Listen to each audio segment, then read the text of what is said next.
Alex West here, reporting from Houston, Texas for Climate Desk. Now, one of the biggest uncertainties in climate science right now is the role of clouds. What better way to work that part out than flying right through them? That's what NASA scientists aboard this airplane think. Welcome to NASA's biggest airborne laboratory. You're coming with us today on an 8-hour NASA flight mission. When you read these big IPCC climate assessments, what's the biggest uncertainty? There's two, right?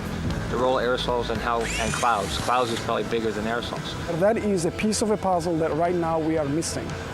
You can't get the models right if you don't understand the chemistry and the process. Now we're being told we've got to get on. The doors are about to shut, so let's go aboard.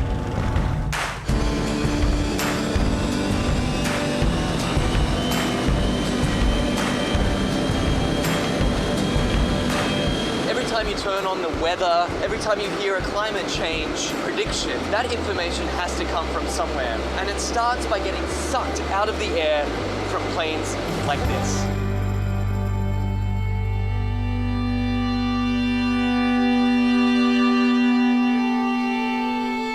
So this mission is to particularly try to understand the emissions from the surface, so mostly biogenic emissions, so from trees and other plants. Right now we're flying to our very first part of this experiment on the DC-8. Over Arkansas, there's a particularly pungent bouquet of emissions that scientists are interested in measuring. Well, these emissions lead to both aerosols and to molecules that both destroy and create ozone. So these are very important things to understand for climate studies. How it will manifest itself, it will be in more accurate and more reliable predictions. So what we're doing is taking a series of flyovers, each at a different level of the atmosphere, scooping up those emissions, testing them, and hopefully scientists are going to see exactly what's in this column of air all the way up. The data that we collect in one flight can keep busy 60 scientists and students for 3 years, 4 years. We're still studying data from data collected 20 years ago. In fact, this particular mission today is its most heavily equipped in its nearly 30 years of service. Each one of these consoles here is a specially equipped scientific instrument designed to collect all sorts of different data in real time. And this instrument here tracks the sun. We're looking at mist chambers. They're used to strip soluble gases. This black line is the CO2. It's about 390 ppm right now. We're putting these filters in the bags that we've got the aerosols that we trapped out of a certain amount of air. And so we're sampling up here about 150 liters a minute. That ultimately flows back into the operational models. It flows back into what goes on TV every day. Anyway, I got to get this sample going. You do it. It's a busy man at work. We can't let him rest. Well, get this. We've just spent 2 hours crisscrossing this one cloud formation. In, back out again, back in again. Then they grow, and we track them as long as we can, and then we let it go. Even one cloud can hold a host of answers to the mysteries of climate change. The patterns of, where the clouds are, what type of clouds we see, what kind of weather systems they're associated with it, that'll all be shifting in a shifting climate, in a world with climate change. Then the big spark is this, is when we actually get the meat on the grill. And then it will be some time to process it.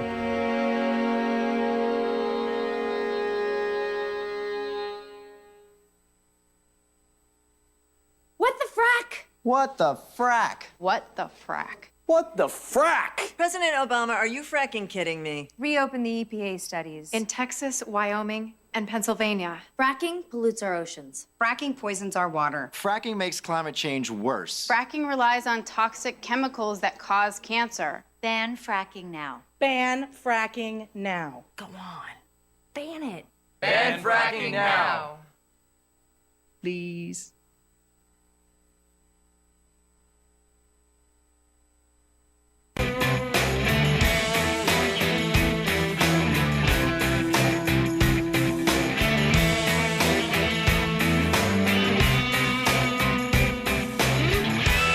Hey, what do you say, folks? Good to see you on this Monday, July 13. Hope you had a great, relaxing weekend and are ready to dive into the news of this new week. Here we go with lots to talk about here on Free Speech TV and nationwide and worldwide on our video stream, TawkrTV, youtube.com/Tawker, TAWKR-TV.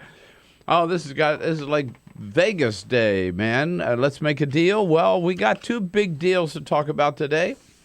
A deal, first of all, in Greece, or to save Greece from defaulting. European ministers late last night reaching an agreement that will enable Greece to stay on its feet and to stay inside the Eurozone, just what President Obama had wanted and was hoping they could work out. And we have a deal on the Iran nuclear talks as well. They're finishing up all the last-minute details, but Secretary of State John Kerry and the president expected to announce that deal late this afternoon or this evening. Talks that have concluded in Vienna, which we don't know all the details. Reportedly, Iran would agree not to pursue a nuclear weapon for at least 10 years, and we will be able to verify during that time that they're in fact not up to any tricky business. Meanwhile, Republicans have to deal with Donald Trump. It turns out now he is number one in the national polls, 4 points ahead of Jeb Bush, and he barnstormed through Las Vegas and Los Angeles and Phoenix, Arizona over the weekend, not backing off at all on his comments on illegal immigration. In fact, not just doubling down, but tripling down. And Scott Walker jumps in today to make it number 16. All that to talk about. Give us a call at 866-55-PRESS on this Monday, The Bill Press Show. Welcome aboard. This is The Bill Press Show.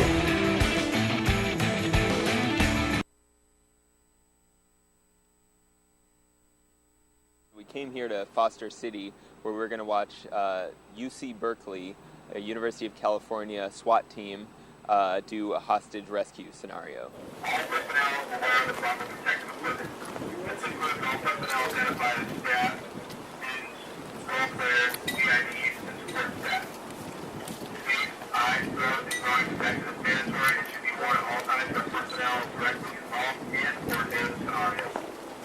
Always check your mask prior to use to ensure there are no cracks and the mask is in safe working condition.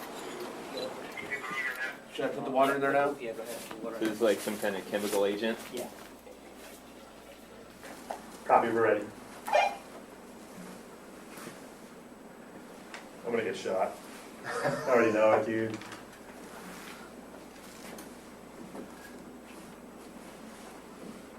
Fiend's yelling at me. Help me. Shoot your hands. Help me. Shoot your hands. Back away. Gentlemen, we have a chemical. We need to pull our person out. Get these guys out of here. Pull them out. Put your hands on your face. Put your hands on your face. Keep him covered.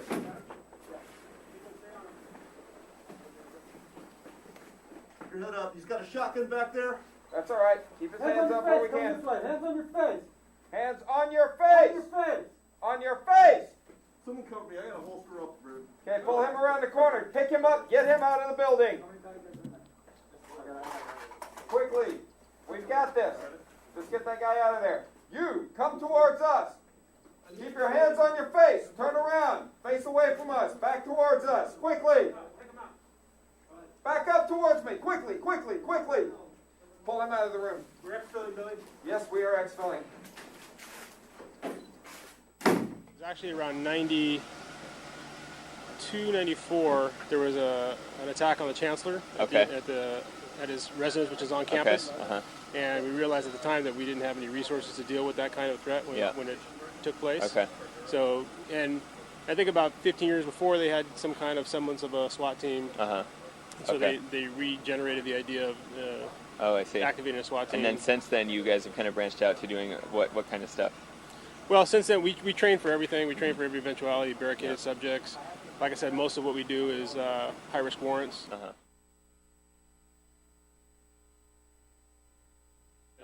And it's something like it could be like a mugging kind of thing, just like on the street. Depends. Or I mean, like a mugging, but if it's armed, particularly. Right, an armed mugging. Yeah. Yeah. Right. Okay. Exactly. Okay. And then obviously we're looking for training for anything else. Yeah. That we might be faced with, Uh-huh. and that's what's great about Urban Shield is we couldn't duplicate this on our own.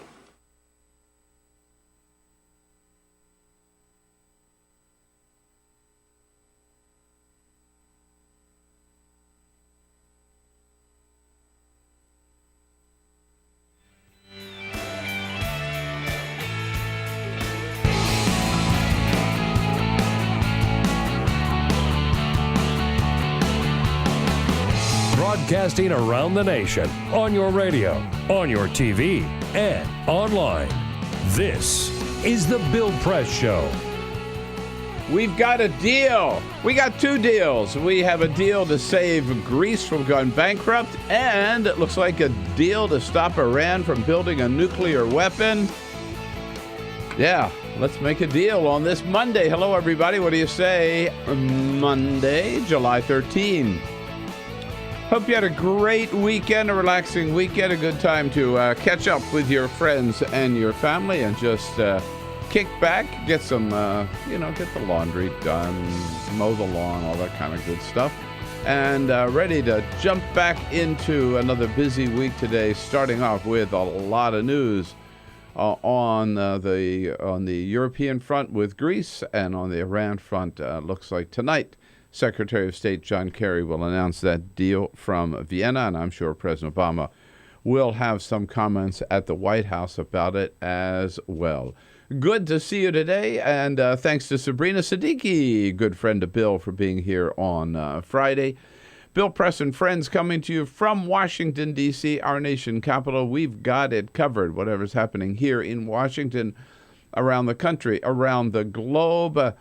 We'll tell you what's going on. You tell us what it all means to you. We're here with you on your local progressive talk radio station nationwide. We're here with you on those great two radio apps, either iHeartRadio, which will connect you to one of our great affiliates, or to TuneIn. Both apps are free. Download them and use them when you travel to keep up with us on the radio. We're also here with you worldwide on our video stream. Yes, on our video stream. But first, nationwide on Free Speech TV, on DirecTV or the Dish Network, and worldwide on the video stream, youtube.com/TawkrTV. Peter Ogburn, still down in the Southland these days. He will be back, I think, on Wednesday. Elisa Murphy leading the team here this morning. Hey, happy Monday. With Jamie Benson, ready to take your calls after our first little business here that we got taken care of. Hello, hey, Jamie. Good morning. And guess who's back? Cyprian Bolding is back. Yep. Finally showed up. Well, we had to send him instructions on how to find the studio today because it's been so long. We sent out the dogs looking for Cyprian. Right. But it's good to have Cyprian back, and we won't even ask him what he's been up to since he's been gone. No. Secrets. Whatever happens in Orlando stays in Orlando. Right. Yeah. And Bernie Sanders continues, our Bernie, Feel the Burn, continues to be on a roll. He was on Face the Nation yesterday, and right before he got there, John Boehner was up, and John Boehner said, he thought, no, Bernie's a nice guy, but he's just out of step with mainstream America. Bernie fires back in many ways that he is more, which is true, much more in touch with mainstream America than John Boehner, starting with the minimum wage. All right. Well, let me respond to that issue by issue, and you determine who's out of the mainstream. I want to raise the minimum wage to $15 an hour.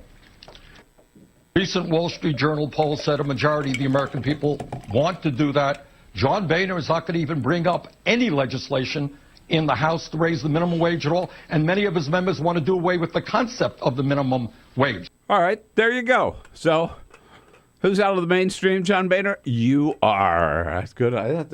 Whoa. No one wants higher rate wages, right? That's totally. That's no right. one. No one talks about that at all. That's Bernie at his best, firing back with the facts. Amen to that. He didn't say Boehner's an idiot. No, he just said, all right, let's talk about the facts. Boom, boom. Here's what the polls show. Here's what I want to do. You decide. who's out of the mainstream. I'm telling you, Bernie, he is one tough old bird, and he's really turning people on.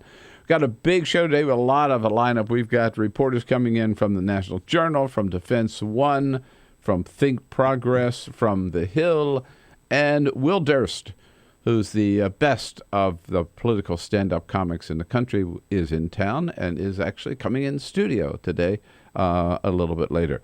And Donald Trump continues on a roll, and does he have Republicans scared? They're afraid he might actually win this thing. We'll get right to that. But first, for his worldwide debut as the Full Court Press editor, Jamie Benson. Thank you. Just another. Jamie, you have big shoes to fill here, you know. Yeah. I know. Well, first of all, literally, Peter's shoes. He's enormous. He keeps a knife in his shoes. That's how big they are. What does he wear? Size 16 or something? I think he has to have them specially made. They have to have them specially made? Yeah. Okay. Good. What's up? Just another couple of stories for your Monday morning big box office weekend. Minions, which is the new Universal animated film with those little yellow creatures, first featured in the 2010 film Despicable Me, hit theaters this weekend with a splash. $115.2 million opening. That makes it the second biggest animated film box office opening of all time. It's encouraging news for movie theaters across the country. This weekend's overall box office was up roughly 40% from the same time last year. It's not encouraging news. The fact that so many people would go see that stupid movie is embarrassing. It's pretty scary. Scary? It's supposed to be scary. It looks scary with those little yellow things running around. I just mean, I think it's scary. It's creepy. This is what people think of as good movies. I know. I'm not going to go see it. Right. But I get the appeal. But it's a kid's movie, isn't it? It is. Pretty soon you'll be seeing it, Bill. A little trip to Portland or San Francisco. You might be seeing. I think this is in your future. No, I saw Frozen. That was bad enough. Tuesday brings the release of Harper Lee's new novel, Go Set a Watchman. It's an early version of the author's great American novel, To Kill a Mockingbird. Right. The release includes... Review is out. New York Times had a big review over the weekend. And there's a big revelation in that review. It's set 20 years after To Kill a Mockingbird in the 1950s. The revelation is that the protagonist, Atticus Finch, is reportedly portrayed as a Klan-loving racist. I know. It's shocking. It's just like night and day, that's between the two Atticus Finches. And so there's a cloud of controversy here given Harper Lee. She's 89 years old. She's reported declining mental health. There's some folks out there saying maybe she didn't properly consent to this book's release. Don't know if that has anything to do with how Finch has been portrayed and her going out with this like this. Regardless, the book is the most pre-ordered in HarperCollins history and has been at the top of Amazon.com's bestseller list since it was announced in February. But the strange thing is that this book was written before To Kill a Mockingbird. So it seems that originally she had him as a bad guy, and then her editor said, tone it down a little bit. We need a good guy from the South. So then she writes a different book, which became... a little bit of change of the heart with your leading character. A friend of mine was telling me over the weekend that there are millions of young Americans who read To Kill a Mockingbird and then said, I want to go to law school. Right. I want to be a lawyer. I want to be like Atticus Finch. And now they find out Atticus Finch was a KKK member. It's an identity crisis just waiting to happen. Oh, yeah. Are you going to read it? I'm not sure. I haven't decided either. Yeah. The first chapter came out over the weekend. You can read it online. Okay. Well, that's a good start. On Sunday, Novak Djokovic won his third Wimbledon title and his ninth Grand Slam singles title. He defeated Roger Federer in 4 sets. I think the real news here, though, is from Saturday. Serena! The Serena Slam. It's her 4th straight major. Over the weekend, The New Yorker posted a piece arguing that Serena might just be America's greatest athlete. It's her 18th Grand Slam singles title. That ties her with Chris Everett, who recently referred to Williams as, quote, the best woman to ever play. Bill, what do you think? Is she America's greatest athlete, male or female? Absolutely. Forget LeBron James. Forget LeBron, right? Forget Tom Brady. No. It is Serena. She is phenomenal. Yeah, absolutely. No, it's a pleasure to watch. Yeah, there's no doubt about it. I mean, I don't think it's up for even question. I'd agree. Anybody with quads like that, Oh my God! You know, there's no comparison. I have to say. Male or female. Yeah. The only one, and the closest is her sister. That's it. Yeah, And absolutely. she took her out. I know she did. All right. Jamie, good job, and thank you. Yes, indeed. Donald Trump, yeah, they're not laughing at him. They used to laugh at, all the Republicans will laugh at Donald Trump. Yeah, you know, he's our crazy Donald, you know, but we put up with him and everything. Well, I got to tell you, they are not laughing any longer. That's where we start today. And I guess my question is, do you think that Trump, the way he's going, could actually win this thing? Or do you think he's going to implode? 866-55-PRESS. When I say they're not laughing any longer, it's because Friday, and I was on MSNBC Friday evening with Reverend Al Sharpton. Maybe some of you caught that. And we were talking about the fact that the latest national poll came out Friday, and guess who was on top of all 16? Well, remember, Jim Gilmore makes it 17. Republican candidates for president, not Jeb Bush, Donald Trump. Donald Trump out in front with 15, 4 points over Jeb Bush, who follows in second place with 11. I mean, that is incredible. June 16, when Donald Trump announced, and here we are not even a month later, and he has catapulted all the way up into first place with his incendiary remarks about illegal immigrants, which he repeats every chance that he can get. And he just keeps, you know, somebody said this morning, not just doubling down, but tripling down on it. Over the weekend, he continued. He first of all started out Friday evening in Beverly Hills, where he talked about the fact that, you know, yeah, I'm talking about this. Most politicians won't dare because it's just politically incorrect. Whenever somebody hears that it was an illegal that was involved with the death of their children, it becomes politically incorrect for a politician to help them. That's how messed up our nation is. He went on to Las Vegas, where he said again, he loves Mexicans. Some of his best friends are Mexicans, and he's going to win the Latino vote. If I get the nomination, I will win the Hispanic vote because I'm taking jobs back from China. I'm taking jobs back from many places. And he addressed the fact that a lot of people are saying, well, you know what? This is just bluster. He's not really going to become a candidate because he has, in order to qualify, in order to get in the first debate, they have to be up in the top 10 in the polls, and candidates have to file their full financial disclosure forms, even though they could ask for a delay. That's allowed under the law. But under Fox News rules, if they ask for a delay, they're automatically out of the debate.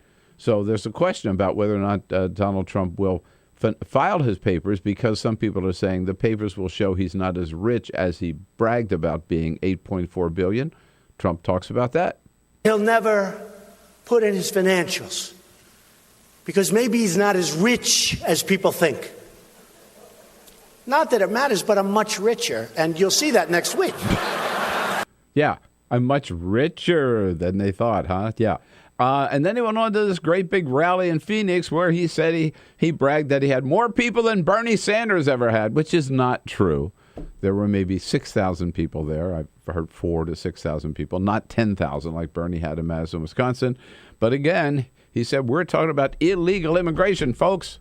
The word is getting out that we have to stop illegal immigration. We have to. We have to. Big crowd there. He had introduced the racist Sheriff Joe Arpaio, Maricopa County Sheriff, who introduced him and endorsed him. He also had the father of a young man who'd been killed allegedly by an illegal immigrant who introduced and endorsed him as well. The question, though, is what happened? What's happened to the Republican Party? Have you noticed the silence of the Republican Party about Donald Trump? What is that all about? Yeah, we learned that the chairman of the Republican Party, Reince Priebus, finally called Trump. Reportedly, according to Priebus, called him to say, you better tone this down, dude. But Donald Trump says, Reince Priebus called him and the call lasted 15 minutes, not an hour, that he called to congratulate him on doing so well and then suggested maybe you ought to modify your remarks a little bit. So Priebus wouldn't even publicly say anything. They're afraid of Trump. And that's the question. Why are they afraid of Trump? I'll tell you. I'd love your take on this, too. 866-55-PRESS. I'll tell you why I think they're afraid of Trump. Number one, because he is the face of the Republican Party. He is exposing what they really stand for. He is saying what most Republicans privately believe but are afraid to say so publicly. That's the first reason. They will not go against Trump because Trump is their base. They're afraid that he appeals to the basic old white male voter that's the Republican Party today, number one. Number two, the reason his fellow Republican candidates won't say anything about Donald Trump, I mean, yeah, they grumble. They say, we disagree with him. That was offensive, but they're not repudiating him. They're not condemning him. They're not saying get out of the party. And you know why? Because they're just like he is. Think about it. Every one of them, all 17, every one of them opposes doing anything about climate change because they don't think it's real. Every one of them is against immigration reform, just like Donald Trump is. Every one of them disagree with the Supreme Court decision on same-sex marriage. So there's no difference between Donald Trump and Jeb Bush. There's no difference between Donald Trump and Marco Rubio. There's no difference between Donald Trump and Ted Cruz or Lindsey Graham or Chris Christie or Rand Paul or all the rest of them. You know, there's one difference. Donald Trump has a bigger mouth. That's the only difference. He is just like all the rest of them, or they're all just like him, except he's got a bigger mouth. So do you think he's number one now? Do you think Donald Trump could actually win this thing? And what are the Republicans going to do about it? 866-55-PRESS is our toll-free number. We got lots to talk about here on this Monday morning. Let's get to it. This is the Bill Press Show.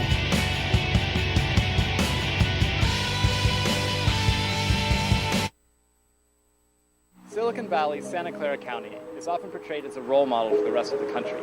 The county has some of the highest salaries and most expensive real estate in America, thanks in large part to the phenomenal success of tech companies such as Google, Yahoo, Intel, Adobe, and of course Apple, the nation's wealthiest and most profitable company.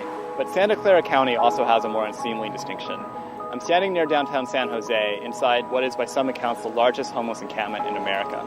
The Jungle, as it's known, occupies a 65-acre stretch of creek where about 300 people live in makeshift structures. It's less of a homeless encampment than a full-blown shantytown. This being the largest homeless encampment in the United States, and us having Silicon Valley with Steve Jobs and all this cash, we're not supposed to have this kind of homeless problem. You know what I mean? I done been shot with a pellet gun like 4 times, attacked with baseball bats, my house set on fire. This is like hell on earth. I mean, this is like something you will not see. You have to see to believe, actually. It's like fourth world conditions.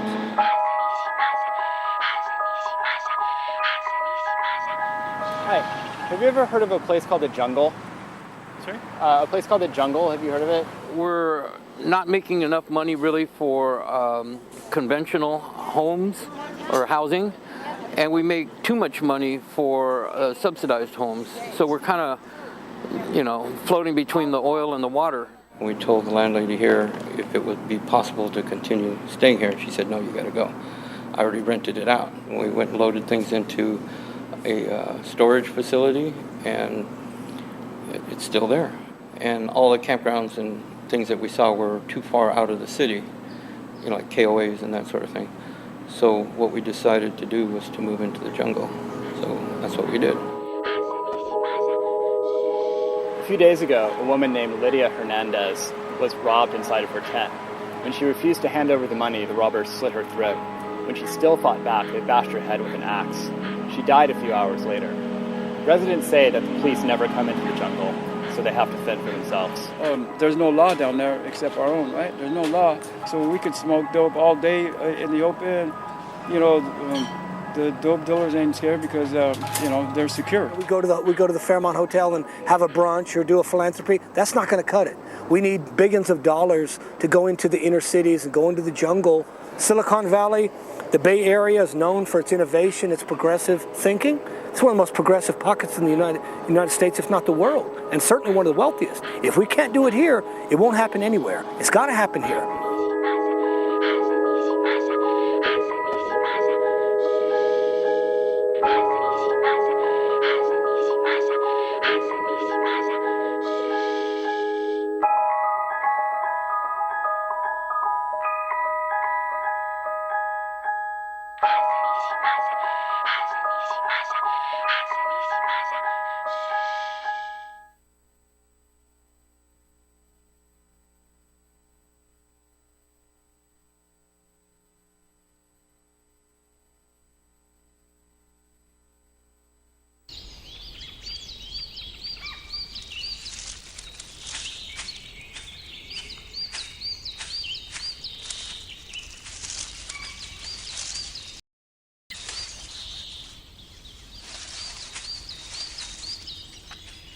At Earth Justice, we defend the environment in the courtroom. Join our fight. When you take a seat, you take a stand. Earth Justice, because the Earth needs a good lawyer.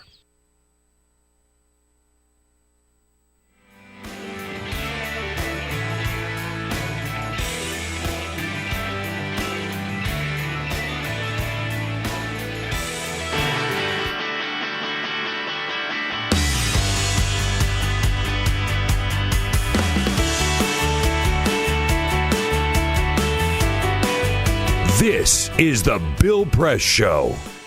Here we go. Yep, Trump on a roll. Donald Trump now number one among Republican candidates for president. Believe it or not. Not only that, in this latest poll, first of all, he's 4 points ahead of Jeb Bush, but he is also number one among people who say, okay, if you can't have your first choice, who's your number two choice? So even the Jeb Bush people say he would be their number two choice. Pardon me. It has scared the hell out of the Republican Party. They don't quite know how to react. He has also become, of course, the favorite of the talk show crowd. Rush Limbaugh praising him every day. Laura Ingraham and Coulter out there saying this guy, you know, he's bold. As Ted Cruz said, he's bold and he's brash and he speaks his mind. I'm telling you, he's become a real threat to the Republican Party because he exposes the Republican Party for exactly what it is. Your comments welcome on Twitter at BP Show, and we got a few here. Elisa? We have Mama for Obama weighing in this morning at BP Show. Mama. Donald Trump exposes that the base of the Republican Party is racist. Look at the Confederate flag flap in Congress. Yeah, right. In Congress, they won't even agree with what Nikki Haley did. They don't want to take down the flag in Congress. And then we also have Robbie Bright weighing in, saying most Republicans won't publicly agree with Trump's ugly comments, but they will vote for him privately 100% of the time. Right. No, that's it. And that's why these Republican candidates, Republican leaders know that, which is why they won't condemn him. They're also afraid that Donald Trump could run as a third-party candidate. Could Trump actually win this thing? 866-55-PRESS. This on the other is side. the Bill Press Show. Officer, were you the one who arrested me? Gonna shake my hand?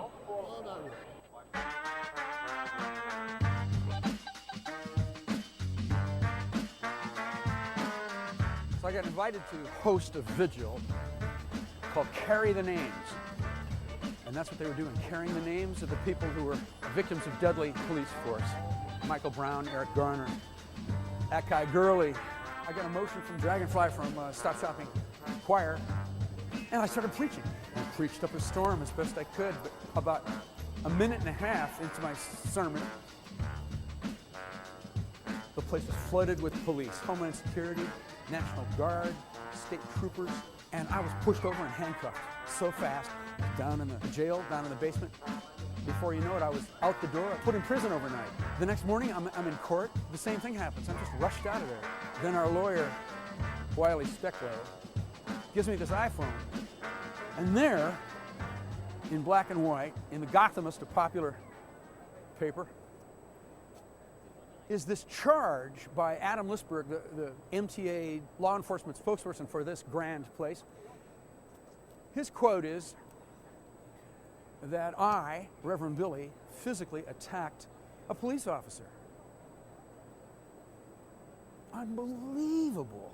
The feeling of being robbed of my work and life and identity, just the fiction. I did not touch anybody. I did not look. I know how to do this. I'm trained in nonviolence. I did not do anything. It was right here. It was right here. It happened right here. I was simply arrested while I was speaking and taken away, and that's it. The cold feeling in my city, the city that I love, that city spokespersons whose salary I pay for with my taxes, that they would say this. I can just feel the rending apart of the community, that we're not that close. We're not. They are willing to say this, and they think that they can just say anything about anybody and get away with it.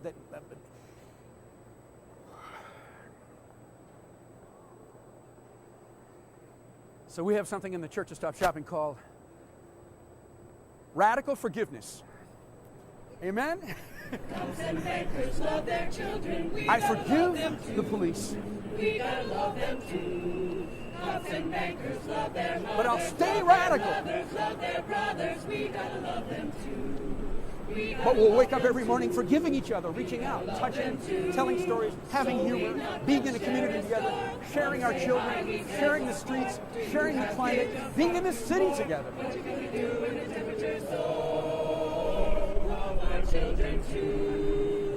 forgiving each other, being grateful to each other, helping each other out, living together, living together. I got a daughter just turned 4. What do we do in the superstore? What do we do with the blood and the gore? The water's rising through our door. Love our children too. Love our children too. Amen. Earthalluia.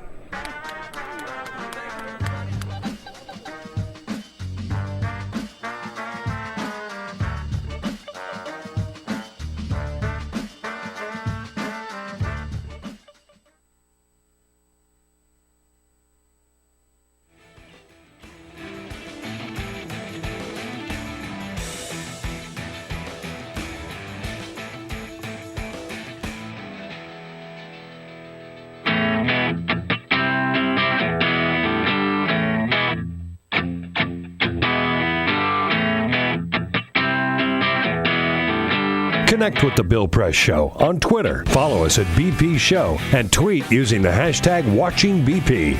This is The Bill Press Show. Okay, 33 minutes after the hour. This is a Monday, July 13. So good to see you today. Welcome back to the program here, The Bill Press Show, live from our nation's capital and our studio on Capitol Hill, where we're brought to you today by the International Association of Iron Workers, the good men and women of the Iron Workers Union. The sky is the limit for them, you bet.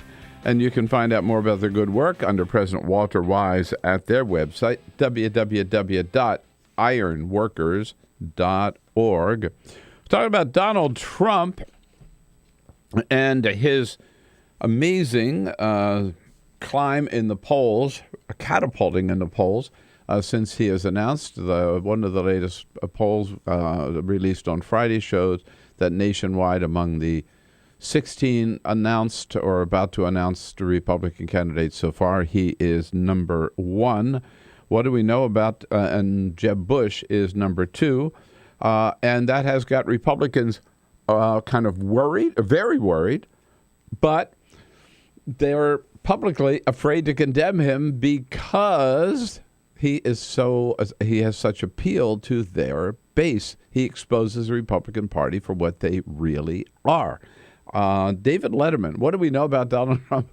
David Letterman is back. Yeah, he actually came back from the dead over the weekend as a program out in San Antonio hosted by Martin Short and Steve Martin and Martin Short, where David Letterman came back to do a top 10 on what we know about Donald Trump. Here, number 5 and number 4. Oh, number 5. I'm waiting for number 5. Number 5. Donald Trump weighs 240 pounds. 250 with cologne. 10 pounds of cologne. Number 4. Trump would like all Americans to know that that thing on his head is free range.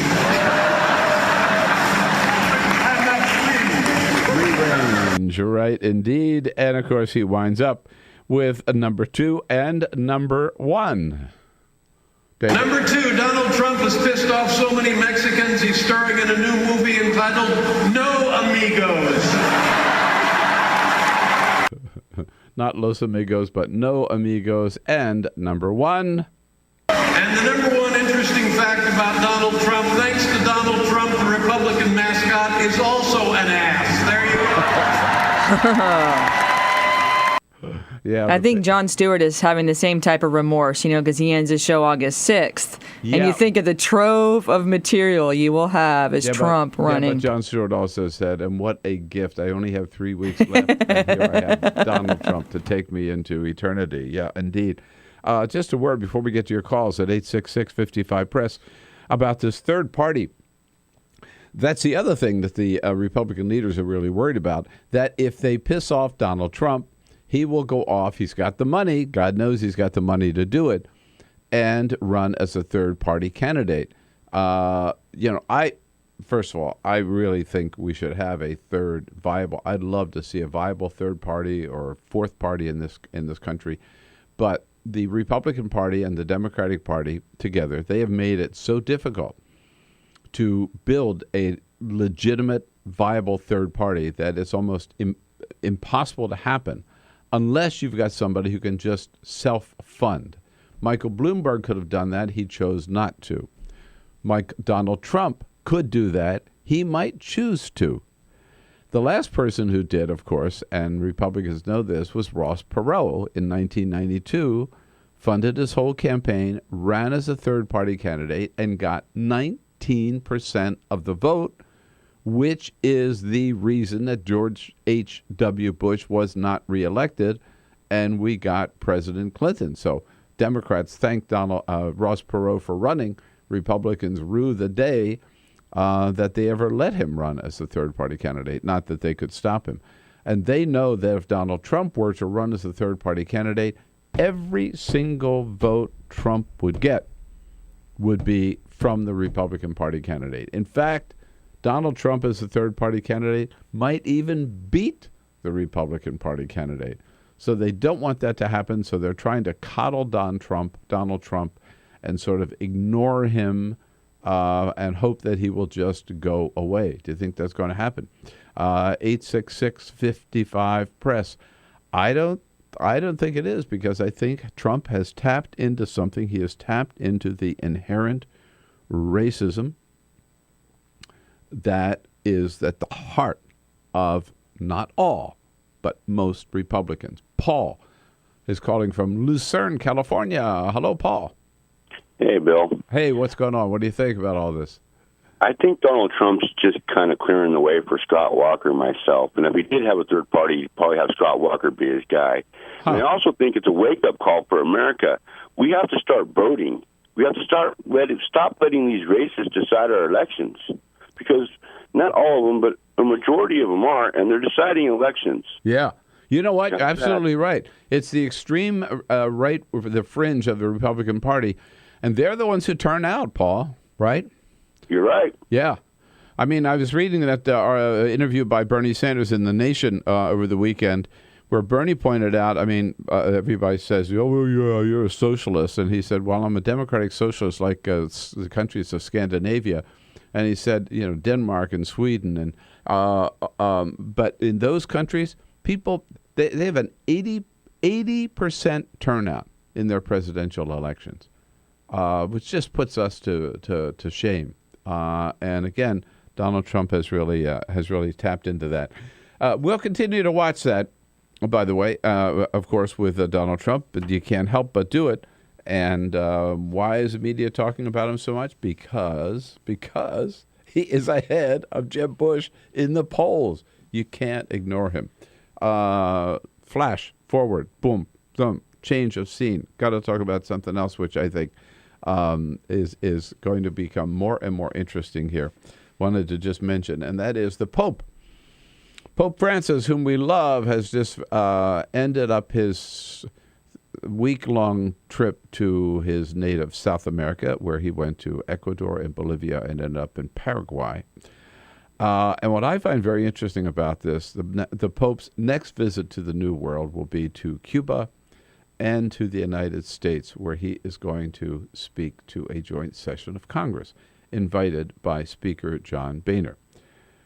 We don't know what the Pope is going to say.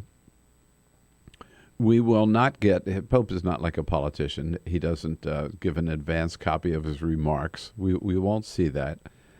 And he's also not like a politician in that he doesn't say one thing in one place and then change his message when he gets into in front of another audience.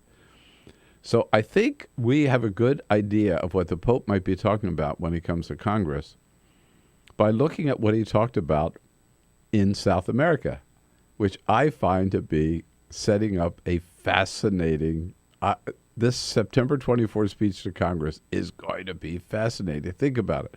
What did he talk about in Latin America? Number one, he talked about poverty. Where did he go? He went to middle-class neighborhoods. He went to barrios. He went to a prison. He said the mission of the church and of government is to help the poor, to help the downtrodden, not to help the wealthy. That's got to be our mission. What do you think? How do you think that's going to be received by Republicans in Congress who have voted to cut every single program that helps the poor? Social Security, Medicaid, food stamps. They voted to cut them all. And then the Pope is going to say, you're doing the wrong thing. What else did the Pope talk about? Capitalism. I mean, not just criticize capitalism. He went after capitalism with a vengeance.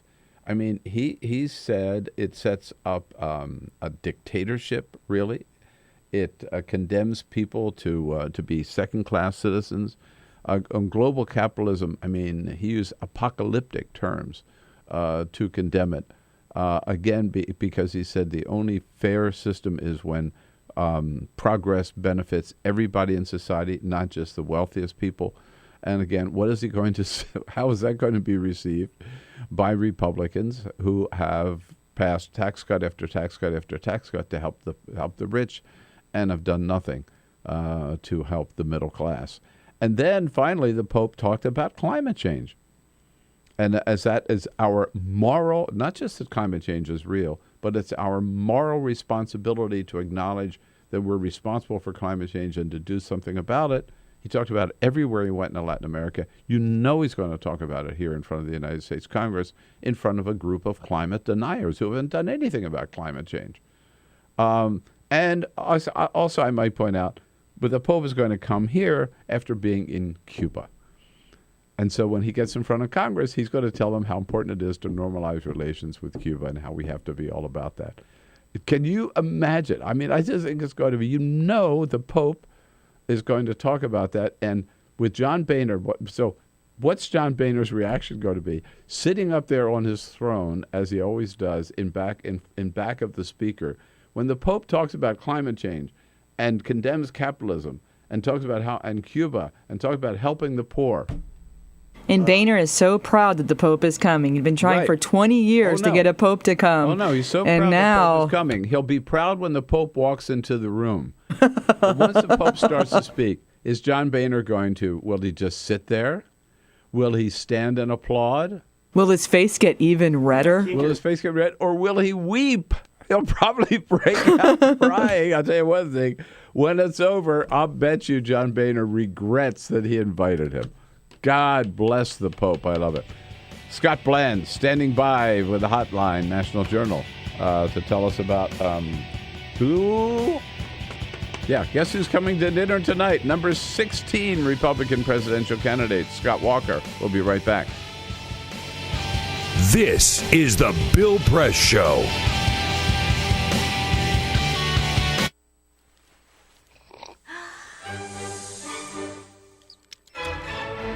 I started learning about nutrition, about which, by the way, much less is known than you might think, I learned that what mattered most about one's health was not necessarily the nutrients, good or bad, that you were consuming or staying away from, or even the calorie counts. But what predicted a healthy diet more than anything else is the fact that it was being cooked by a human being and not a corporation. Corporations cook very differently than people do. They use vast amounts of salt, fat, and sugar, much more than you would ever use in your own cooking. And the reason they do that is those are three incredibly attractive and incredibly cheap ingredients. And when they're layered properly, as in a chip or pastries and forms of junk food, they're incredibly addictive. They really press our buttons. They activate our dopamine network, our cravings. And in fact, people in the industry, they don't talk about addiction in the food industry, even though they traffic in addiction. They talk about craveability. It's the same thing. And snackability is another term they use. It's a lovely word. And then the last point about corporate cooking that's important to understand is they cook different stuff than you do at home.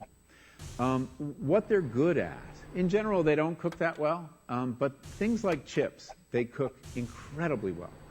And here's a classic food that if you make it yourself, if you've ever made French fries, you have to wash the potatoes, you have to peel the potatoes, you have to slice the potatoes, you have to fry them in a lot of oil, you have to spatter your entire stovetop, you have to clean up, and then you have this pot of oil you have to get rid of.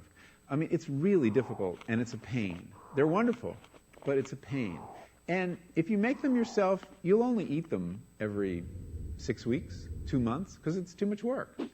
But when you let corporations cook for you, it's so simple and so inexpensive, and they're really good, that you will have them twice a day, as many people in America do. So you see the kinds of foods you end up with are these labor-intensive foods and desserts. These special occasion foods become everyday foods when we let industry cook for us. Eat anything you want, just cook it yourself.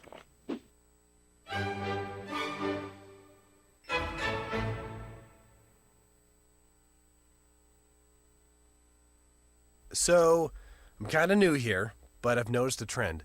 My human does this funny thing where she goes around and gets all my toys, and then she hides them in that basket by the door.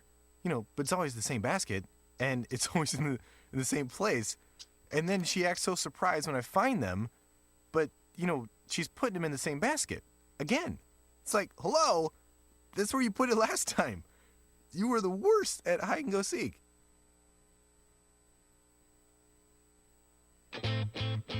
What gets you into college? Good SAT scores?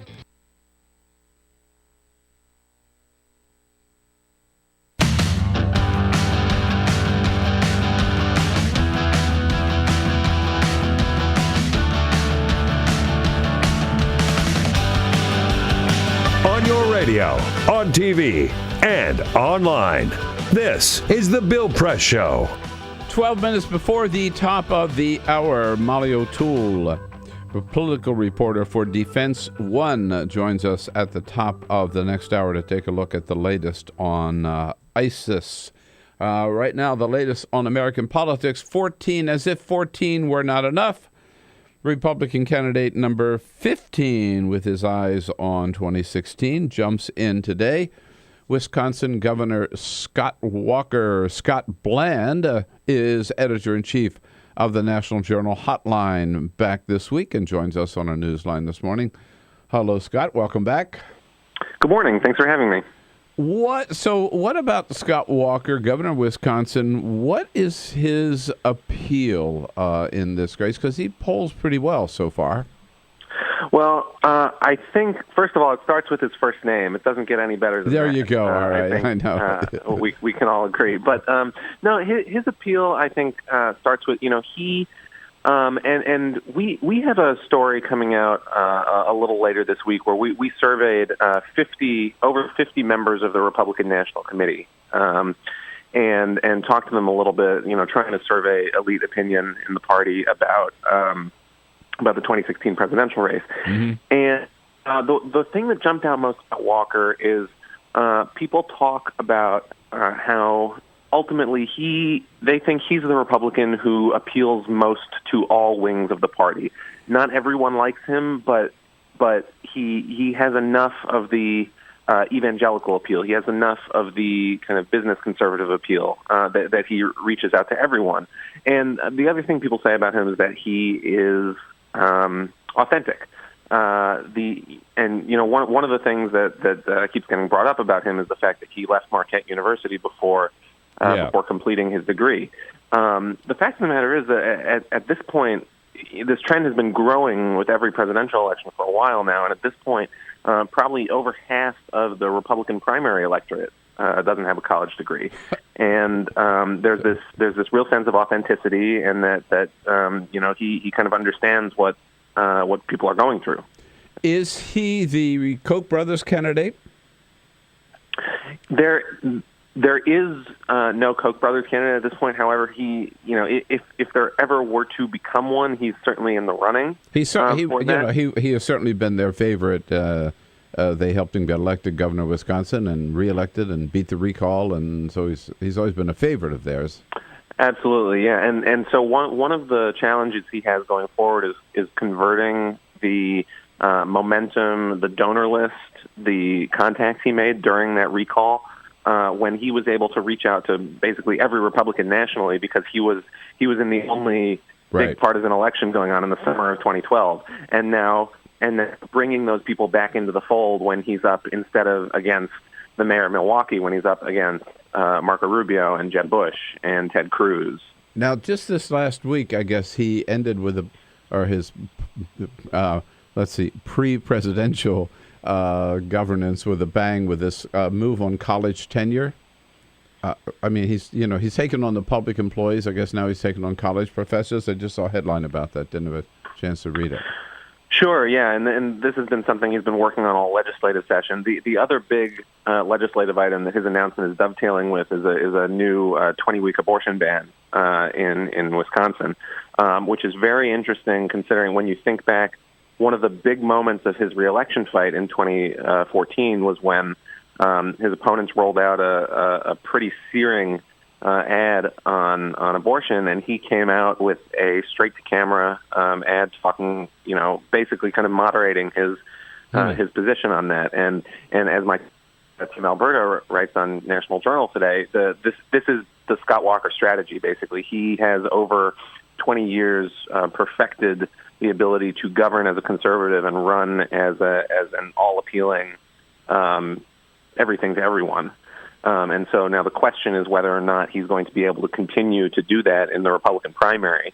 And we've already seen this year him run into a little bit of trouble trying to modify some stances on issues as he's been going through his pre-campaign. Immigration is one. Mm-hmm. And so it's going to be fascinating to see how he goes after this. He will most likely be, at this point at any rate, one of the people on stage on August 6th in the first GOP presidential debate. Yes, he's up there. I mean, one of the strange things about using the polls this way to determine the debate roster is that almost everyone is within the margin of error of falling out. Yeah. But when your front runner is polling at 14 to 15%, that makes it a little tough for everyone else. But but yes, Walker is in line to be on that stage. Will John Kasich be on the stage? That is a really interesting question. So Kasich is launching, I believe, July 21st. He's an asterisk in the polls right now, and I think Kasich is one example of something we're going to see a little more over the next few weeks, which is some of these debate bubble candidates doing something to try and generate free media coverage, and try and bump up their standing in people's eyes as these last pre-debate polls are going in the field. They have to do that if they want to be there on August 6th, which is more and more important. Well, we'll see what Scott Walker has to say today, Scott, and catch up with him again and with you next week, same time. Thanks so much. Thank you, Scott Bland at the Hotline, National Journal Hotline, nationaljournal.com. This is the Bill Press Show. What gets you into college? Good SAT scores? High GPA? Lots of extracurriculars? Sure, but what you really need is money. If you don't have the cash, you'll need a loan. And we mean huge student loans because the cost of college has risen 1,000% in the last 30 years. This means big money for the banks that collect fees and interest. Now, millions of young people are starting their adult lives with an average of $29,000 of loans on their backs. Altogether, we're talking $1.2 trillion in student debt. And more people are finding it impossible to pay them back. Welcome to the student debt crisis. The increasing demand for higher education and cuts to state funding gave colleges a huge incentive to keep inflating prices. I graduated about a year ago, currently in $35,000 of debt. I am in debt about like $25,000. I owe $23,000. I owe over $50,000 in student loans. 38.8 million Americans owe money on a student loan. And the biggest names in banking are making huge profits off the booming student loan industry. Sallie Mae, the largest provider of private student loans, made $949 million last year. They only give you about 6 months to look for a job.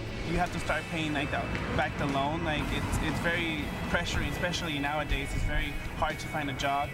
Over half of the students graduating in 2012 could not find a decent paying job.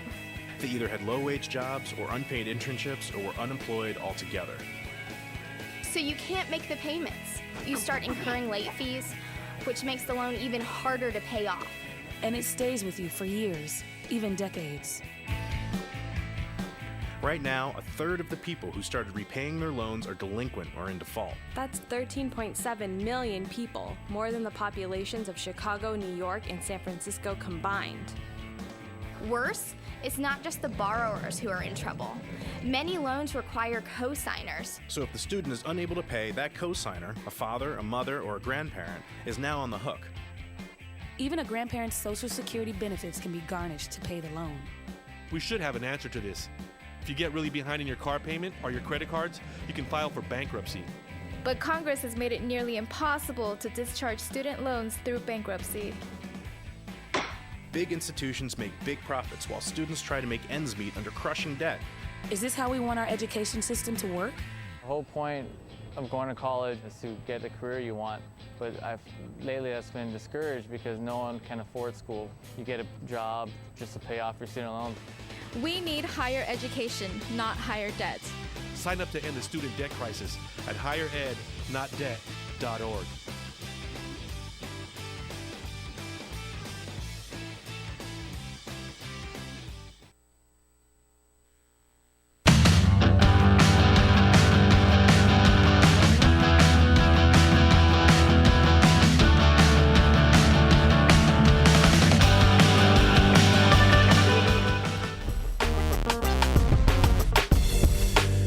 Hillary Clinton getting a big endorsement over the weekend. The American Federation of Teachers, under our good friend President Randy Weingarten, endorsing Hillary for president in the 2016 Democratic primary. When we come back, what's the latest with ISIS? How will this Iran deal affect the war against ISIS? Molly O'Toole, defense reporter for the political reporter for Defense One, will be here in studio with us. Hour number 2 coming up. This is the Bill Press Show.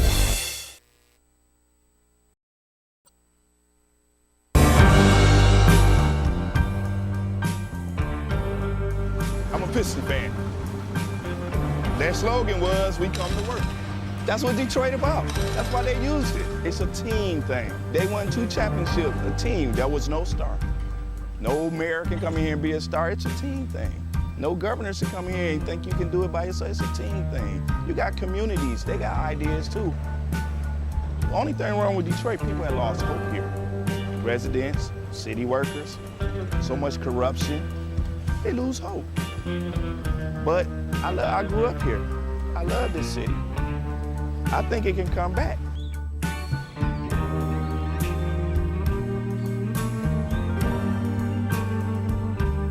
I've been working for the city 24 and a half years. Within the last 10 years, we took 4 pay cuts and then an additional 10% wage cut.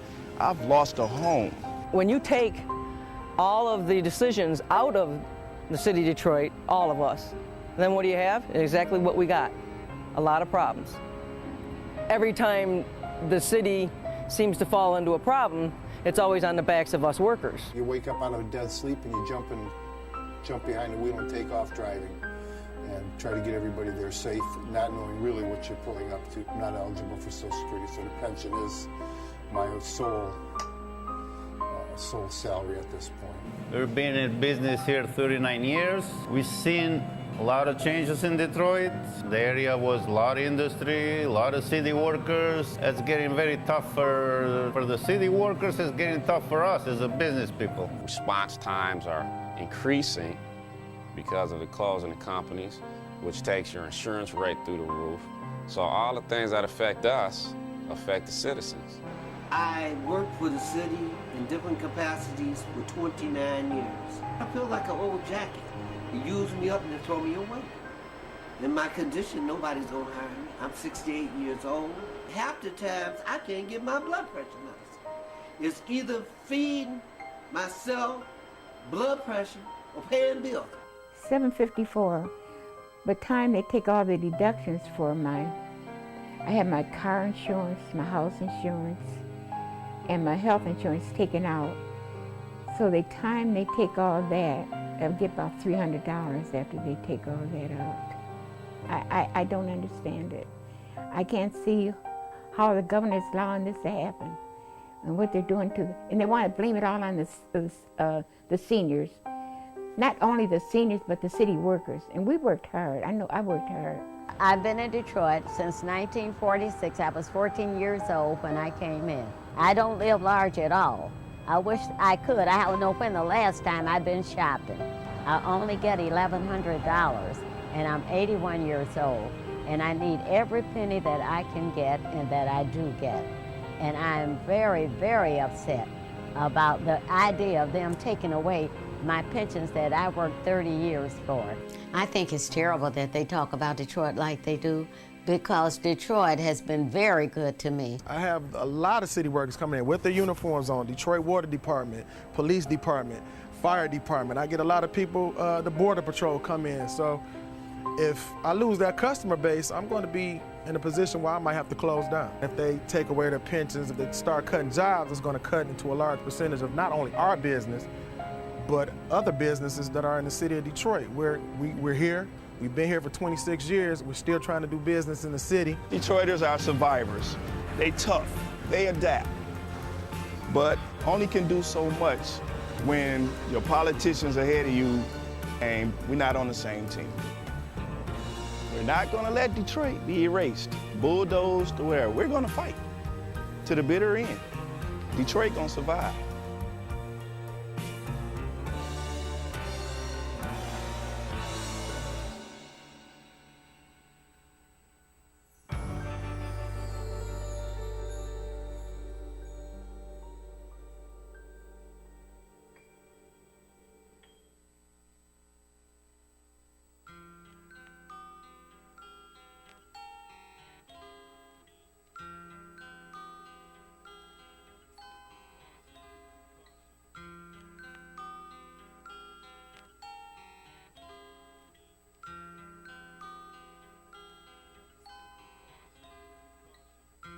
Just this month, my bill was like $138. Even at one phone call a week cost me $40 to $50 every month. I am living on a fixed income of SSI, so this is really a great hardship. Families are being punished. When they incarcerate your children, they incarcerate the whole family. In 2011, the Media Action Grassroots Network, Working Narratives, and Prison Legal News founded the Campaign for Prison Phone Justice, an effort to call on the FCC to address the cost of interstate phone calls. The campaign mobilized prisoners to send hundreds of letters. Advocates and families filled out postcards, met with elected officials, and signed petitions. Partnerships were formed across the political spectrum and with groups in the criminal justice, civil rights, and public interest community.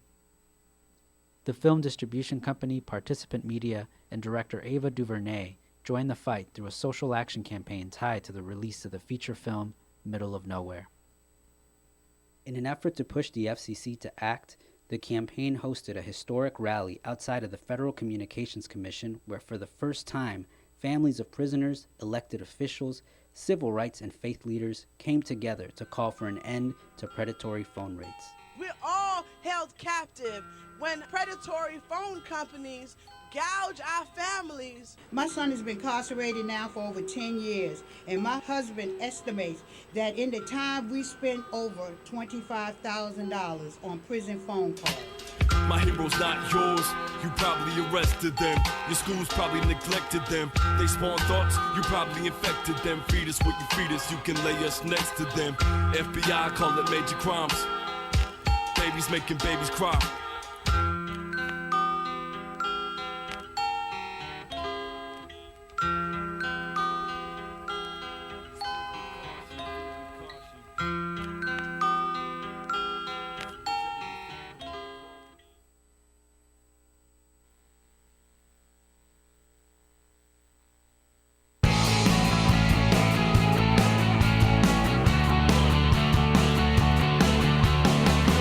Broadcasting around the nation, on your radio, on your TV, and online.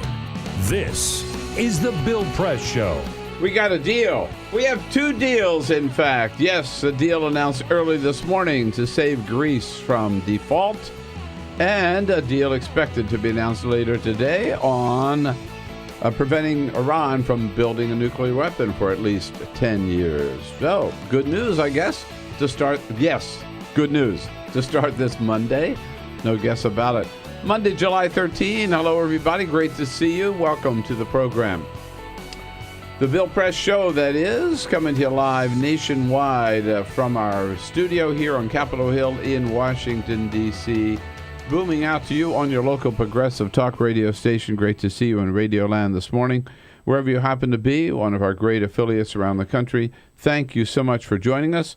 Don't forget, you've got to be grateful. You've got a progressive radio station near you, so give them your full support, that station, as well as the sponsors you hear on that station. And if you're not lucky enough to have a progressive radio station near you, download the app, TuneIn app, or iHeartRadio app. They're both free, and then you can follow us anywhere on the radio, anywhere in this great country of ours. We're also there with you on Free Speech TV nationwide and worldwide on our video stream, youtube.com/TawkrTV. Need a lot of help from friends to bring the news to you every morning. This morning we start out with Molly O'Toole, political editor for Defense One. Good friend of the program, back in studio this morning. Hey, Molly. Good to see you. Good to see you, too. Catch up with you in just a little bit. Peter Ogburn is off for a couple more days. Elisa Murphy leading our team here this morning. Hey, happy Monday. With Jamie Benson, who has the phones ready for you at 866-55-PRESS, and also here in another capacity for the full court press this morning. Hey, Jamie. Hey, Bill. And the big news is Cyprian Bolding is back. We weren't sure he was ever coming back. He was away so long, but he is back, our videographer, on the job. And it's good to have Cyprian back. And, of course, his job is to keep the cameras and the lights on so we look good on Free Speech TV and on our video stream, Worldwide TV. And we know Donald Trump hates Mexicans, right? Well, he says he loves Mexicans, but he hates illegal immigrants. Let's put it that way. We found out in Phoenix on Friday that they're not the only people he hates. What do you think about Iraqis, Donald? Like the Iraqis. They have no love for the country. The leadership, there is no leadership, but let's assume they're all thieves. They're all terrible people. 100% corrupt. They're all thieves. Terrible people. 100% corrupt. But you know what I'm saying about it? They're not going to vote for him, so what does he care, right? He can say anything he wants to. Just, God, I'm telling you. There's no limits to his ugliness or hate, right? I really have no comment on Donald Trump. It's difficult to... He has the platform. He's going to use it. He's got the platform, yeah. But I mean, it's bad enough to say that all Mexicans, right, everybody coming across the border are criminals, drug dealers, rapists, right? Mm-hmm. Now he's got to lash out at least there's some connection to the United States. That's the southern border. He's dead wrong. Right. But just calling all the Iraqis thieves and criminals, what's the point? An effective foreign policy, obviously. That's obviously, yes. Obviously. Yeah. I'm a statesman. Elect me president. I'm a statesman, I am. So Molly's here with us this first half hour. Then we'll be joined by reporters coming up from Think Progress and from The Hill. And Will Durst, a great stand-up comedian, the best political stand-up comedian, comic, I believe, in the country, will be here in studio with us a little bit later as well. But first, this Peter out of town. We turn the full court press press over to Jamie Benson. Just a couple other stories for you on this Monday morning. Over the weekend, Comic-Con took place in San Diego. It's a gathering of nerds and entertainment freaks. 130,000 people. Incredible. Unbelievable. Yeah. Incredible. The big highlight of the weekend, outside of maybe the reveal of the Batman vs. Superman trailer, was the Star Wars panel that took place on Friday night. Now, the next chapter in the Star Wars franchise, Episode 7, The Force Awakens, doesn't hit theaters until December, but fans were treated to an all-star lineup of cast members and crew on Friday night, including special appearances from the original cast members Mark Hamill, Carrie Fisher, and Harrison Ford. At the end of the panel, director J.J. Abrams invited the crowd of 6,000, that was the folks that were inside the panel, to walk about a half mile down the street to a secret outdoor concert with a symphony playing along to music from the Star Wars films. Oh, wow. Nice touch. Yeah. The event even included a video message from John Williams, you know John Williams, Yeah, the film's composer, expressing his regrets for being unable to attend, and there were fireworks timed to the music. Oh, my man. God. Quite a little event. Well done. On Friday night. Well done, Well exactly. done, sir. Another scare in the stands of Boston's Fenway Park on Friday night. You may remember back in early June when a 44-year-old was struck in the face with a piece of a broken bat. Well, this time, a woman was sitting along the third baseline and was hit. Same part of the stand. Yeah, literally the same section in Fenway. It wasn't a bat this time, it was a foul ball in the face, which is a much more common occurrence. In fact, there are about 1,700 fans injured per year due to batted balls that go in errant directions into the stands. It's not safe to go to ball games anymore. It's not. Everybody's got to wear a helmet, full face guard. At least, sit up in the bleachers where you're not going to get hit. The advantage of the nosebleeds. Or stay alert. But, either way. Carpenter... Anyway, moving on. A Harvard grad... No. I saw this woman on television last night. There was an interview. She had 33 stitches in her forehead. I mean, that thing hit her. And she said she saw the ball leave the bat, and so she was not like asleep. Right. She just lost vision at the sight of it because they come so fast. Right. And sometimes I have the same thing. You hear, you don't know whether the ball is going fair or foul, or whether it's coming to your section or the next section, right? You can easily misjudge it. And so before she was thinking, is that ball headed toward, and before she could finish that thought, she said it hit her in the face. I think the safest thing is just to sit with the glove. Right. Like this. So you're always ready. It was a line drive that hit so fast. Always ready. Yeah, always ready. All right, a 29-year-old Birmingham, Alabama resident named Ren Lu Yu launched a website last week called DateRen.com. The site offers $10,000 to anyone who can set him up with a female that he'll end up dating for longer than 6 months. Ooh. He had tried other dating sites and apps in the past, like Tinder, but hadn't found any success. He's already received thousands of submissions via email and has even been contacted by the network TLC for a potential reality show. Of course. Oh, yeah, of course. And what's his site called? DateRen.com, REN.com. So we'll continue to follow the story. Are you thinking of helping him out? Are you thinking of sending get him the some- connection here. His name is Ren. Ren Lu Yu. You got it. Yes. Okay, Yeah. DateRen.com. Yeah. And what's he offering if they... $10,000. $10,000. I don't know where he has That's a finder's fee. $10,000 lying That's a around. finder's fee. Mm-hmm. Yeah. I think Mr. Wren may have some problems here. Yeah. Yeah. It's not just money's going to solve this. No. All right. You got it. Thank you. We got to have a datejamie.com website. Oh, look at that. I don't know. Look at that red face. You're making him I'm going to blush. leave now. Making him blush, Bill. All right, Molly O'Toole, on to more serious things.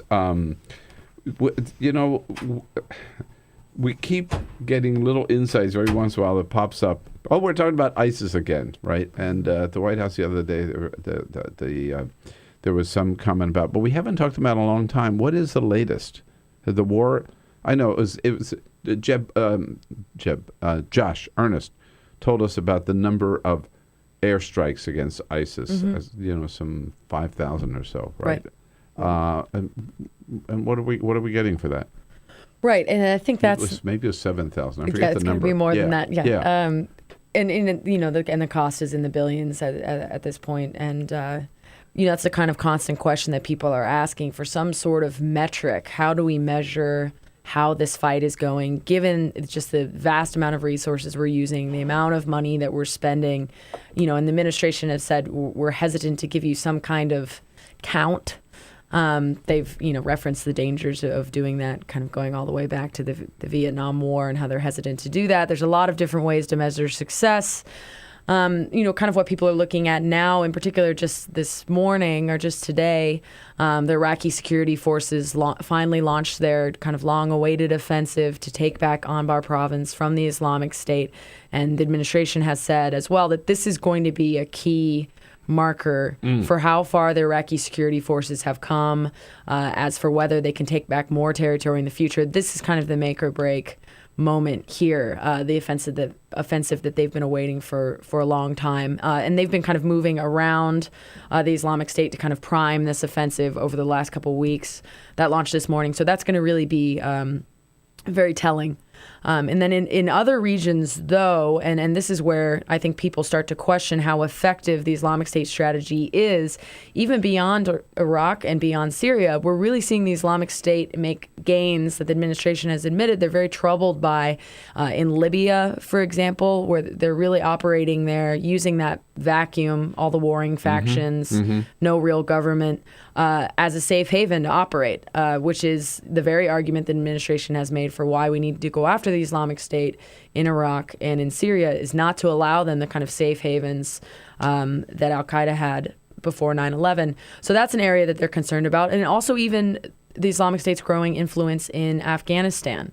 They expressed some concerns last week, officials did, that the Islamic State in Afghanistan is planning attacks against U.S. personnel that are still in country, something else they've been concerned about. So when you look at growing influence of the Islamic State in Afghanistan, in Libya, in other theaters where we didn't necessarily see them operating before, people question how effective our strategy has been. Yeah, and I can see why. I mean, it's been not quite a year, but almost a year since we started bombing them in Iraq, and then we added Syria and all these strikes and everything, and we just keep hearing about more and more influence. So the ISF, Iraqi Security Forces, these are our retrained and re-equipped Iraqi forces, right? Right. A lot of them, along with some Sunni tribal fighters, though not as many, a lot of Shia militia, and that kind of coalition group those are the numbers that are taking on the Islamic State in Anbar province. Will that get them out of Iraq? I think that's going to be a long campaign. This is really the first major offensive. If it succeeds, I mean, with that. That's the idea, right. Certainly. But I think that's going to be a long.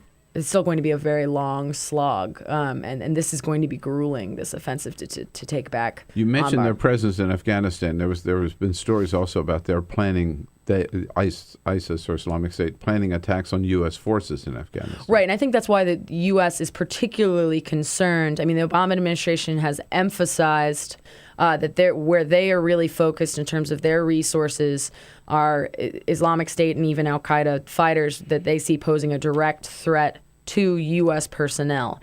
So that's why I think they're particularly concerned about the growing influence of the Islamic State in Afghanistan.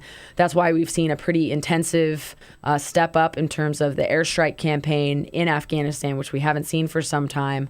A series of drone strikes over the last couple of weeks. It's been very intense. They claimed that they took out the leader of the Islamic State in Afghanistan, although there's mixed reports about that. So we've seen that stepped up airstrike campaign, and that I believe that's because direct result of the threat they believe that leaders there pose to U.S. personnel, as opposed to an area like Libya. They don't think that the Islamic State there poses as direct a threat to U.S. personnel, but they're concerned about the growing influence there. All right. Now, meanwhile, I hate to kind of maybe ruffle feathers or something, but this is still an undeclared war, and Congress has still not voted on an authorization for the use of military force. Right. I think it's shocking to a lot of. And it looks like they never will. A lot of lawmakers. It's unclear. They don't have a forcing mechanism to do so. And we all know that Congress isn't going to act on anything unless there's a forcing mechanism. I mean, we've even seen deadlines come and go, programs lapse, et cetera. Right. So if there is no forcing mechanism, it's difficult to see that they would do it. But I still think that it's surprising that we're a year into this fight. Yeah. And there hasn't been a real conversation, a real debate. Not even a debate. On the Hill about an authorization for the use of military force. Now, an interesting area where this might come up, it came up in Obama's nominee for the chairman of Joint Chiefs of Staff, Joseph Dunford, as well as Ash Carter and Martin Dempsey. The current Joint Chiefs chairman and the defense secretary were on the Hill last week. Interesting area where this might come up is if U.S. personnel, U.S. officials decide that they want the U.S. military to become more directly involved in Syria, might be an area in which they have to engage in the AUMF conversation because inevitably that would bring U.S. forces into contact with the government of Syria. And the AUM, that's much murkier territory in terms of whether the authorization for the use of military force would apply there, because then you're talking about authorization for the use of military force against another government's forces, not necessarily specifically against the Islamic State. So that's an area where that debate may be forced to come up again because it's not clear. It may be, or Congress would find another. Or Congress would find another way to duck it. Meanwhile, it does look like there is a deal supposedly announced tonight on Iran's nuclear weapons program. And what impact could that have on the fight against ISIS and the region in general? Molly O'Toole here with us from Defense One. Your questions, your comments, always welcome at 866-55-PRESS. We'll be right back. This is the Bill Press Show.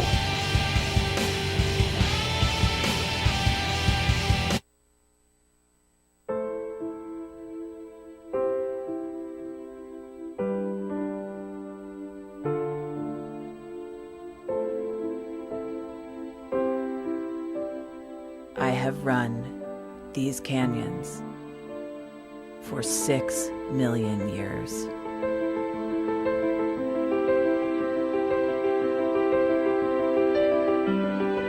I have traveled from the Rocky Mountains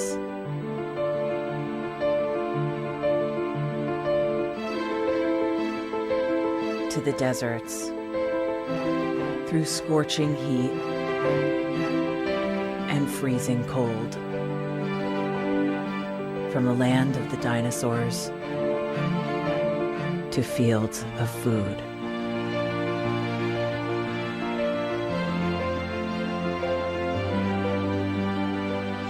I lend my hand to 7 states, 2 countries, 9 national parks, and 36 million people across an arid West.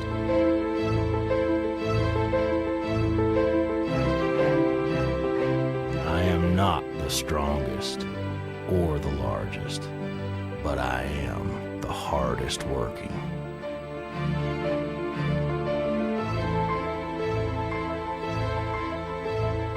People love me. My playfulness, my beauty, my power,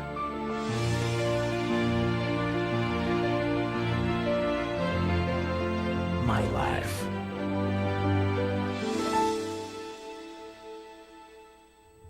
But I don't think I can offer any more. I am tired. I am tired, tapped, and tied. Of the hundreds of major rivers in the world, I am one of the few who no longer kisses the sea. Battles to harness my soul have been won and lost. Use me wisely, and I will sustain you. Use me like you have, and I will break. My name is Red. The Grand River Red. The American Nile. The Canyon Maker. I am the Colorado River. And I am the most endangered river in America.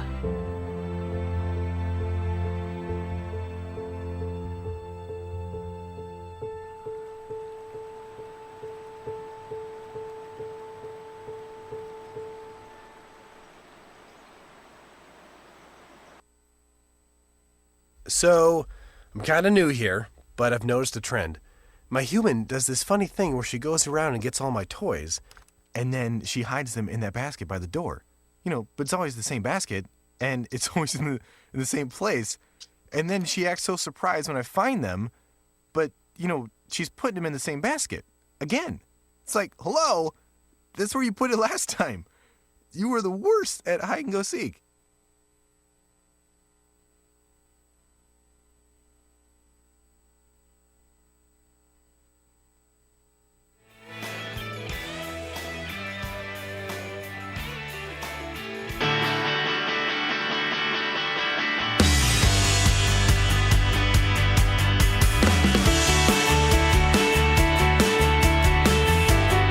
This is the Bill Press Show. 26 minutes after the hour, Ian Millhiser from Think Progress joins us at the half hour right now. We are talking about the Middle East and the Islamic State with Molly O'Toole, who is political editor for Defense One, here in the studio with us. So, the leaks are that they're finishing the final little details, but they're going to announce some kind of an Iran deal this evening. How will that impact the whole, balance of relationship in the Middle East, or how could it? Right. I mean, to the extent that there is an obvious sort of battle for influence in the region, namely between Saudi Arabia and Iran. And Iran's still, we have them as a state sponsor of terrorism. We do. Correct? And so critics of the deal suggest what you could be doing if it's too lenient of a deal is you're essentially going to be sparking an arms race in the region that could be very, very destabilizing for the region, which could be another advantage for some of these groups, such as the Islamic State, that are seeking both to foment and take advantage of existing instability in the region. Is Iran supporting ISIS? No. So Iran actually, and this is what the administration suggests, that if we bring them more on board, if we improve relations with Iran, that they could actually be an ally in the fight against the Islamic State. It's sort of a, the enemy of my enemy is my friend sort of thing. That could be a stretch. It's even if this deal is reached, it's not as if relations between the U.S. and Iran are going to go from, frozen to warm overnight. But the administration says, this is a key step towards getting there. Iran could be a force for good in the region if they start to demonstrate that they want to take some of these steps to kind of bring them back into the international community. So those are the two sides of that argument, how the Iran deal could potentially start to influence some of those relationships in the region. All right, so one more time for me. Iran is Shia? Sorry? Iran is Shiite? Right, and dominant. Dominant, right. So they would be on the opposite and the side. Islamic State is Sunni. Right. And the Saudis are? Sunni. I still think they should have name tags. That's right. I want to know, because if you know that, you know everything you need to know. Yeah, it helps a lot with the dynamic, although obviously there are, factions This within all these. is the Bill Press Show. This is Shaquille. The average text takes your eyes off the road for nearly 5 seconds. At highway speeds, that's enough time to travel the length of a football field. Stop the texts, stop the wrecks. Before now, it's been difficult for criminals like us to know which states have loose gun laws. How would a criminal like me know which states permit me to carry loaded guns in their amusement parks, golf courses, or beaches? I have some violent friends. We all wear leather jackets and scream at women. And we want to find out which states we can buy and sell guns easily. CrimAdvisor.com. That's the site to find out where it's easiest for felons and fugitives to buy, carry, and even traffic guns. That's why I love Arizona, where I can go see the beautiful Grand Canyon and carry a loaded gun without even having to get a background check. You would fail that background check. I'm sure of it. Now, what about a road trip? What states can I go to fill my trunk with guns and take it back home for my even more dangerous friends? Crime Advisor has a list for that. That's so unreasonable. Our traffickers' top 10. Nevada! What happens in Vegas may have to stay in Vegas, but your guns don't. Bring them over to California and sell them. The market up there is hungry for guns. I understand that CrimeAdvisor.com will tell me which states really cater to us criminals and creeps, but what about the states where we're not so welcome? The ones that don't get us? I don't even like saying the name of these states, but California, Connecticut, Maryland, and New York all have laws to keep guns out of the hands of people like us. I want to shoot California so bad. Boo, California. Boo, go home. Wow, CrimeAdvisor.com has all this information? Sure does. CrimeAdvisor.com. Plan your perfect getaway. Oh, like TripAdvisor. Oh.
So, same time next week?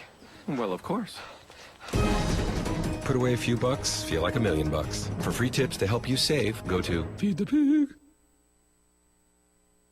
What the frack? What the frack? What the frack? What the frack? President Obama, are you fracking kidding me? Reopen the EPA studies. In Texas, Wyoming, and Pennsylvania. Fracking pollutes our oceans. Fracking poisons our water. Fracking makes climate change worse. Fracking relies on toxic chemicals that cause cancer. Ban fracking now. Ban fracking now. Go on. Ban it. Ban fracking now. Please.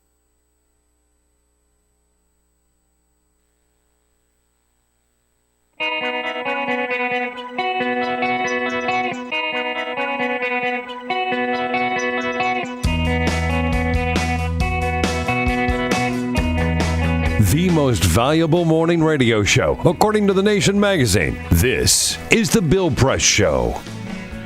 Here we go, 33 minutes after the hour. It's Monday, July 13th. This is the Bill Press Show. Good to be back with you today.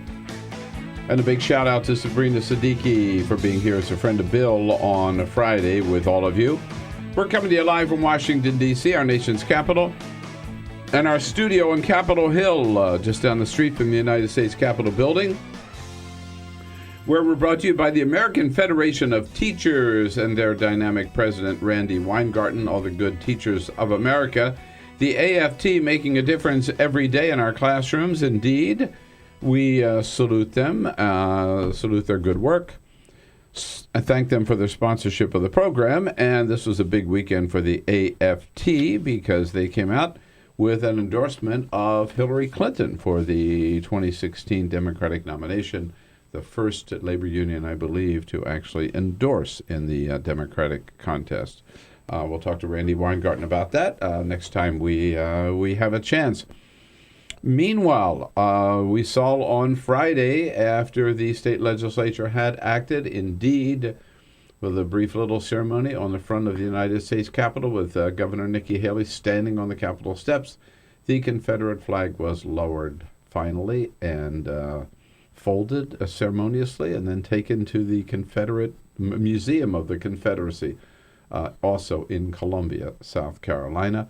Meanwhile, more and more people are saying actually what I said right after this incident. Okay, that's important to take down the flag, but let's remember that the Beautiful Nine, as they're called, at First AME Church, were not killed with a flag. They were killed with a gun that Dylan Roof was able to buy legally.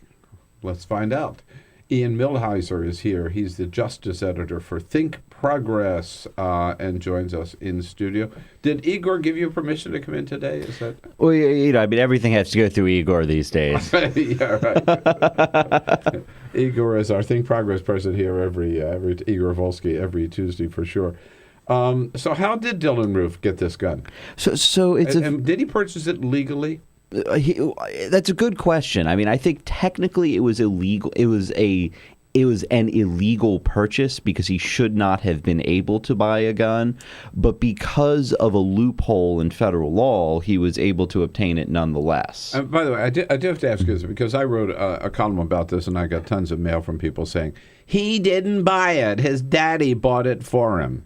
Yeah, that's not true. I mean, so what happened here, and it's a sort of maddening story of media failure because a lot of outlets, including, embarrassingly enough, me, screwed this up the first time around, although I corrected my piece. So the initial reports seemed to indicate that this was a clerical error, that like some paperwork had been screwed up, some data wasn't entered. But on the daddy thing, that he bought the gun himself. Yeah, he did buy the gun himself. Maybe with money that his father gave him, but he bought the gun. That's right. He walked into a gun store. I want to buy this gun, and then they get to the background check. That's exactly right. So he walked into a gun store on a Saturday looking to buy a gun. And on Monday, which was the next business day afterwards, the federal government started to run a background check on him.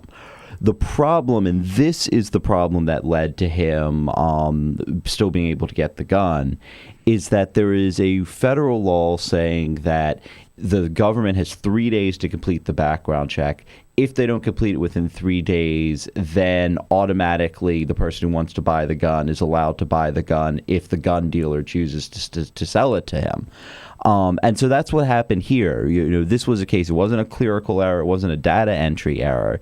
It was the woman who was doing the background check was still chasing down the information that would have led to her discovering that he'd admitted to illegal drug use that rendered him unable to purchase a gun legally.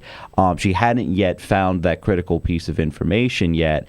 And the problem was she wasn't able to put a halt on the purchase until after she completed the background check. If you are in so in a situation like this and you think there may be a problem, but you haven't quite been able to resolve it, isn't there some way you can say we got to put a hold on this one? Right, and that's the problem. Is the answer there is no right? I mean, the system, the law we have now preferences speed over making sure that people who have problems in their background check don't get guns. Right. And the issue is it's about so it's 3 days. You report back in 3 days or else, right? That's how it works. Right, then it's up to the gun dealer. The gun dealer is going to sell the gun because he wants the money. Yeah, I mean, some gun dealers do the right thing. I mean, like Walmart, actually, they have a policy that they'll wait for the background check to come through. But of course, if you go to one gun dealer, you can go to another gun dealer. Sure. Right. Sure. So it's a big problem. About 9% of background checks aren't completed in 3 days. And normally those are ones where there's something potentially troubling. What happened in Roof's case. I was going to say, what did they discover? He had some problems in his past that caused raised some questions, right? So they discovered right away that he had been arrested for drug use, and an arrest isn't enough to take away your gun rights because we have a presumption of innocence in this country. But it is enough that the background checker had to then see how that arrest was resolved. And if it turned out he had been convicted or if it turned out he had admitted to the crime, then he would be ineligible to purchase a gun. So she went searching the records, and because there's a lot of different jurisdictions, a lot of police departments, a lot of sheriff's departments, she wasn't sure initially which one she had to ask to get those records. and she didn't ask the right law enforcement agency in time to find out that he had admitted to the drug possession and therefore should not have been able to buy a gun. So what does this tell us about our existing background check law? Well, I mean, in this case, this particular incident could have been prevented. At least we could have prevented him from buying this particular gun if the background checker, if the woman doing the background check had just had the power to say, hey, I need more time. Give me a few more days. If she'd been able to delay the sale, this would not have happened. So if she'd been able to say there's a good reason here, I need a little more time. I mean, I guess what you don't want, just to take the side of the gun owners is you don't want the federal government to be able to delay this forever, right? Right. I mean, that's for no reason. Right. That's the fear. Now, the flip side of it is that most background checks take 5 minutes. So there should be some flexibility here when you have a guy where their questions are raised. That's exactly right. I mean, what you can do is you can have 3 days be the ordinary rule. Yeah. And then in a case like this one where you start the background check, you discover something that raises legitimate questions and you want to run that to the ground, in those cases, the examiner, the person running the background check, should have the option to say, hey, I need more time. Right. Then the other problem we have with the background checks, I believe, is that there's still a lot of sales where they're like gun sales, right? Mm-hmm. Gun shows, where there is no background check. Right. Is that still the case? Right. No, there's a ton of loopholes in the system. And like one of them is that you need to be a federally licensed retailer in order for the background check rule to apply. So there are a lot of cases where people, they may not have a storefront, but they're selling a lot of guns. And background checks do not apply. Do not often apply in those cases. Internet sales. I was just going to ask you about the internet. Yeah, frequently in internet sales, there's no requirement for a background check. State law may impose it. But there are a lot of loopholes in the federal system that make it possible where, I mean, realistically, if Roof hadn't been able to get the gun this way, it's possible he would have been able to get a gun another way by going to a gun sale, by going online, by finding some other way, or because we have inadequate protections to prevent straw purchasers. That's the situation where the father or the uncle or whoever buys the gun. There are a lot of holes in our system that need to be plugged, but that doesn't excuse the particular hole, the 3-day rule that led to this gun being sold here.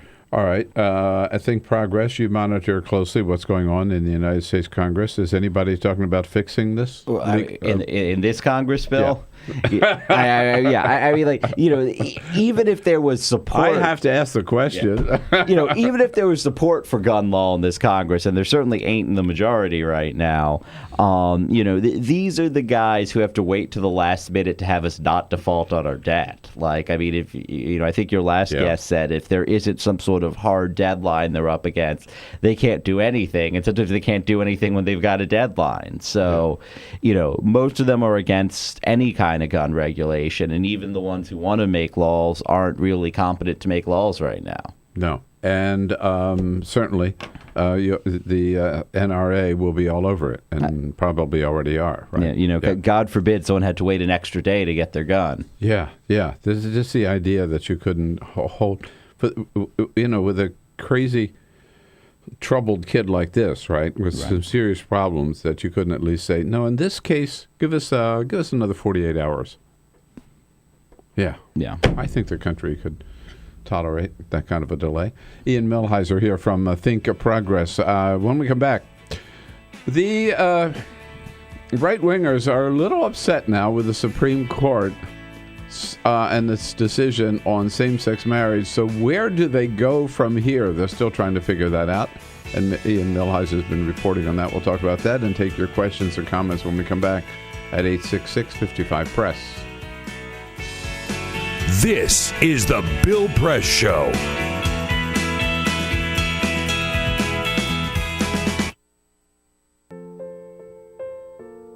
This is why you took a second job.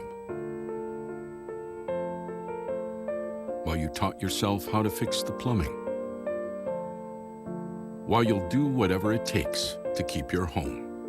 And that is why we want to help. We are making home affordable, a free government resource that can make paying the mortgage easier. Call 888-995-HOPE today.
So, same time next week? Well, of course. Put away a few bucks, feel like $1 million. For free tips to help you save, go to Feed the Pig.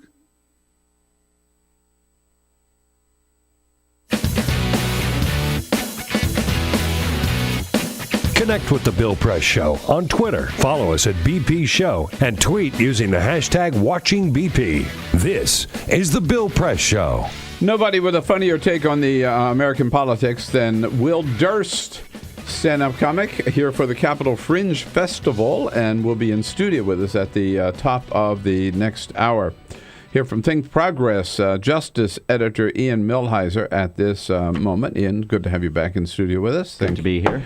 So the Supreme Court coming down with its very strong and maybe surprising decision on same-sex marriage, but not really, I guess, after the Windsor case, right? Yeah, I mean, I think it took them long enough, but they finally got it right. They finally got it right, exactly. But it does leave the religious right, which have, as recently as 2004, made opposition to same-sex marriage the entire focus of that election, George Bush's re-election, with ballot measures in 11 different states, all of which passed and everything. Now they're sort of left, okay, boy, we lost this battle. What do we do next? Or have they given up on this battle? Well, I mean, they certainly haven't given up. I mean, I think that most of them are pivoting to a strategy where if they can't keep same-sex marriage out of the world, they're going to try to exempt them from themselves from the rules of the world. And that manifests, I think, in two ways. I mean, one is that in many states, there aren't gay rights, civil rights laws, and there's no federal gay civil rights law. So in many states, you can marry someone. But what do you mean by that? I mean, if civil rights apply to all Americans, then they apply to LGBT Americans as well. So there's no law in many states saying you can't be fired for being gay. There's no law saying that you can't be... Still. It's saying that you can't be denied a home for being gay. What this decision says is that same-sex couples are allowed to marry, but they could get married and the next day in many states their boss could fire them for being gay.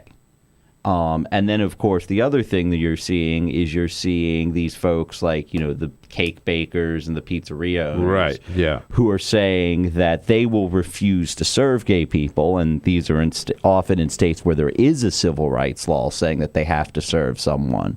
And they're claiming that they should be exempt from that civil rights law. Because their religious faith tells them this is wrong. Exactly.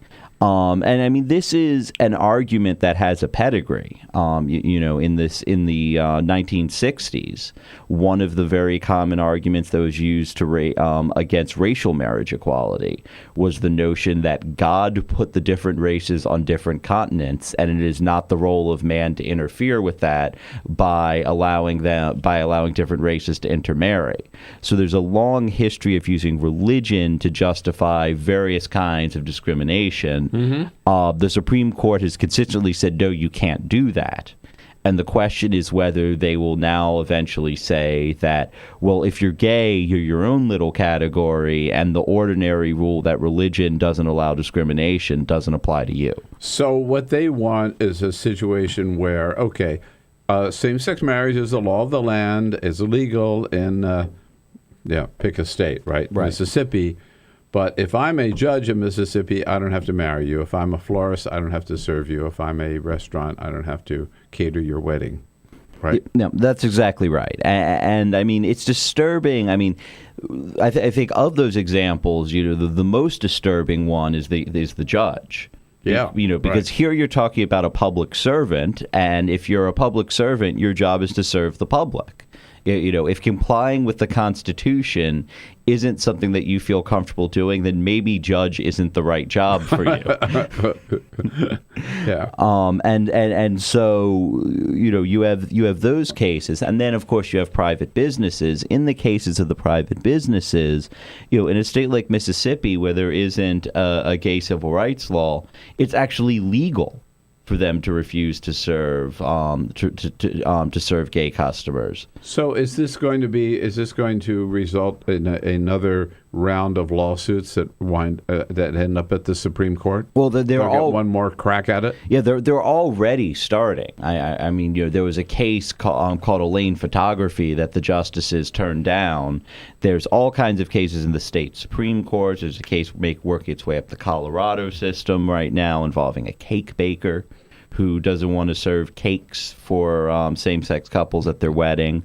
And so, it's already working its way up. Many of these are going to stay in state courts because they involve whether or not a state civil rights law applies to people who want to discriminate or not. Yeah. But there are various ways it could wind up in federal court. If you have an employer who, in opposition or in contravention of federal employee benefits law, says that they're not going to give the same benefits to same-sex married couples as they give to opposite married-sex couples, that's a federal issue and could easily wind up in federal court and ultimately in the Supreme Court.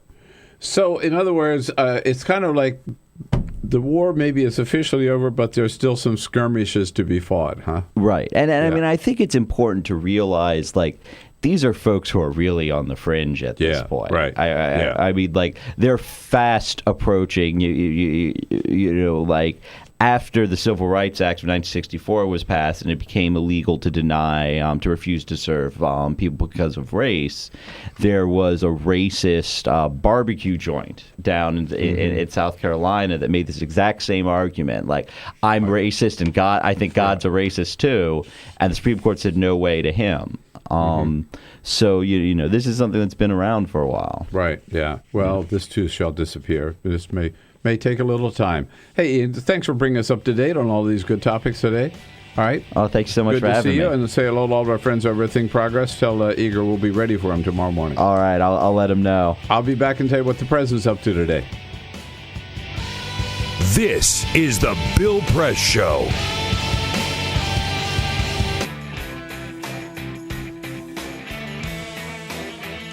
Hey, a big treat coming up in hour number 3. You're not going to want to, maybe you don't want to wait around until 5 o'clock on Free Speech TV to watch it.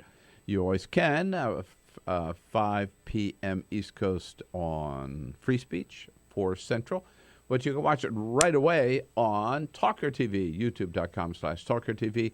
The best political stand-up comic in the nation, Will Durst, will be here in studio with us, and Niall Stanage, then following, associate editor of The Hill magazine, to talk about the big Iran deal. Lots coming up in hour number 3. Lots of fun and lots of good news, so stay with us.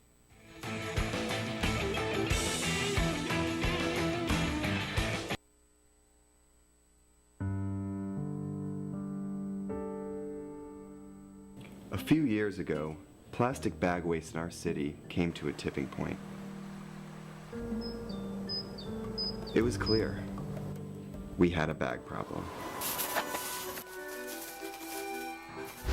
My department was tasked to reduce plastic bag consumption.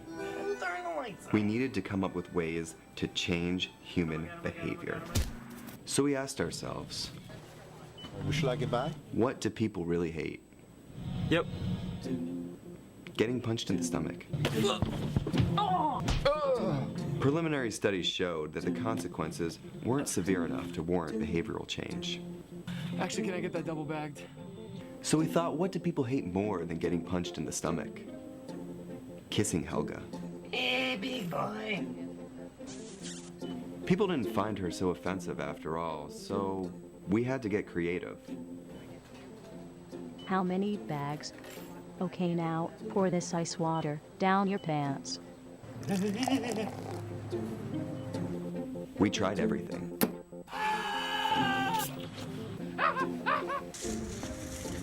Eat the threat. Defuse this bomb. Even fighting your clone. After blowing through millions of dollars of government funds on research, I came up with a brilliant idea.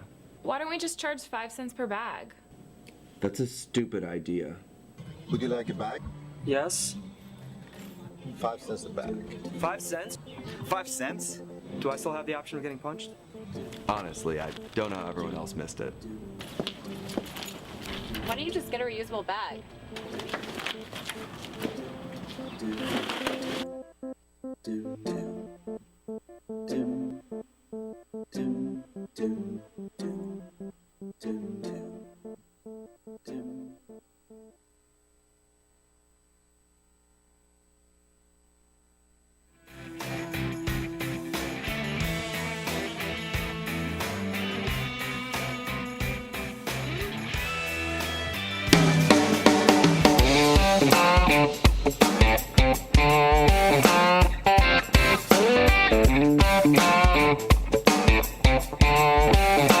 This is the Bill Press Show. He is one funny man and a good friend and a great stand-up comic. Will Durst, the one and only, in studio with us at the top of the next hour. President Obama gets a daily briefing today with the Vice President at about 10 o'clock, and then he will be delivering remarks at the White House Conference on Aging, which is happening at the White House today. At 12:30, the Vice President and the President have their weekly lunch. 1 o'clock, no lunch. We have our briefing with Josh Earnest down at the White House.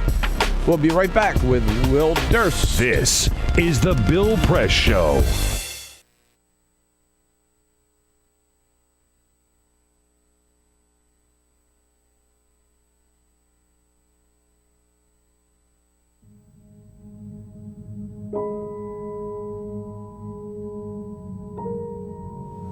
The hardest moments for me is when I'm laying awake in the middle of the night and I'm thinking about all the times I made a pitcher of Kool-Aid with the water, or I boiled a pot of corn or potatoes with the water. Those thoughts just stick with me in the middle of the night, and I feel horrible as a mom that I didn't know that something was wrong, but how could I have known? There's no way I would have known. The spill at Dan River happened when a drainage pipe that ran underneath an ash basin and dam collapsed, sucking out 6 decades of waste and spewing gunk directly into the river.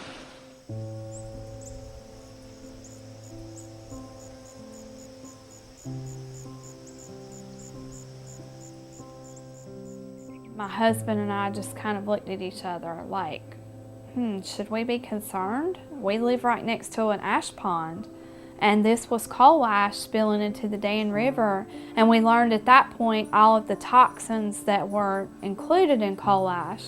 A situation like Dan River, where there was a catastrophic disaster, gets people's attention, but the fact is that these coal ash pits have been leaking and poisoning people's groundwater and the state's surface waters for decades.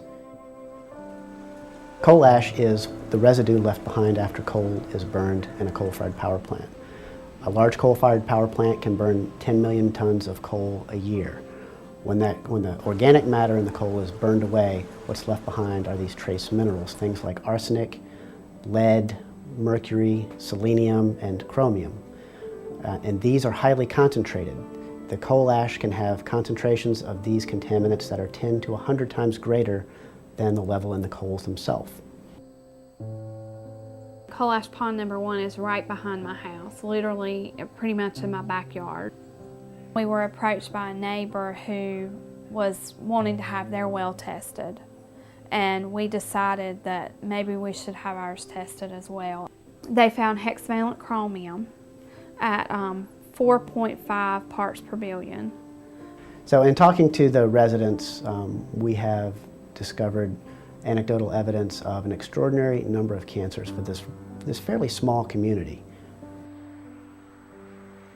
Some of us in the community got together. We started kind of talking about all the cancer that we've seen in some of our family friends in this community. I think we had somewhere in the neighborhood of around 70 names. So we had some help from our river keepers putting a map together, and it was a little shocking to see it. You know, I still have a hard time looking at it. Technically, EPA has not regulated coal ash as a hazardous waste, but it is undeniable that coal ash contains many, many hazardous substances that are hazardous, in fact, to people and the environment. And the only reason they have not been regulated as such is because of intense lobbying efforts by the coal industry and its allies. A lot of these chemicals are simple elements, but when you find them at the levels that they exist in around coal ash ponds, then you're starting to talk about cancer, brain tumors, you're talking about birth defects, developmental problems, neurotoxicity.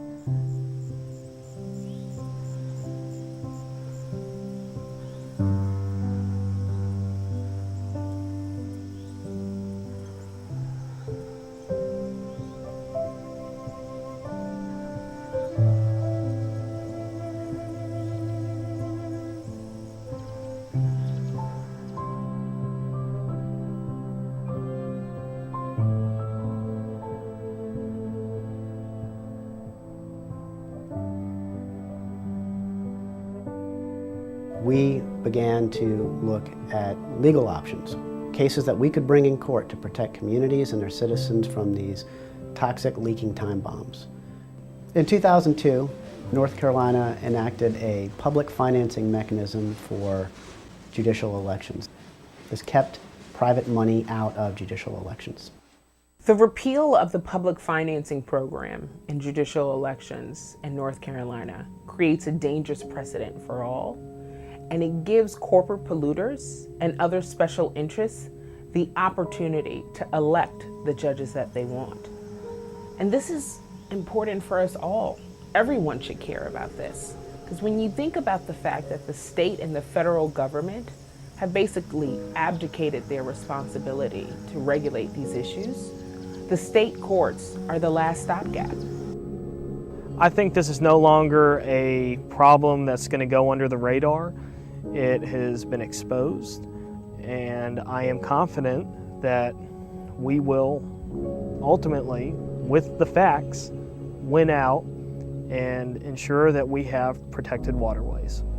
And so this is something that we all should care about. If we're worried about the water we drink and the air we breathe, we have to be concerned about money and judicial elections.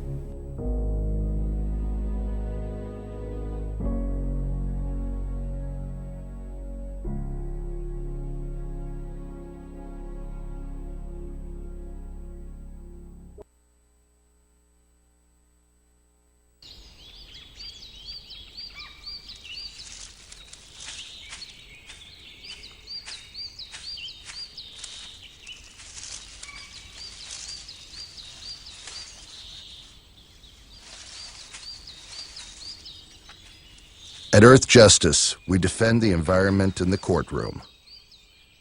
Join our fight. When you take a seat, you take a stand. Earth Justice, because the Earth needs a good lawyer. The average text takes your eyes off the road for nearly 5 seconds. At highway speeds, that's enough time to travel the length of a football field. Stop the texts, stop the wrecks.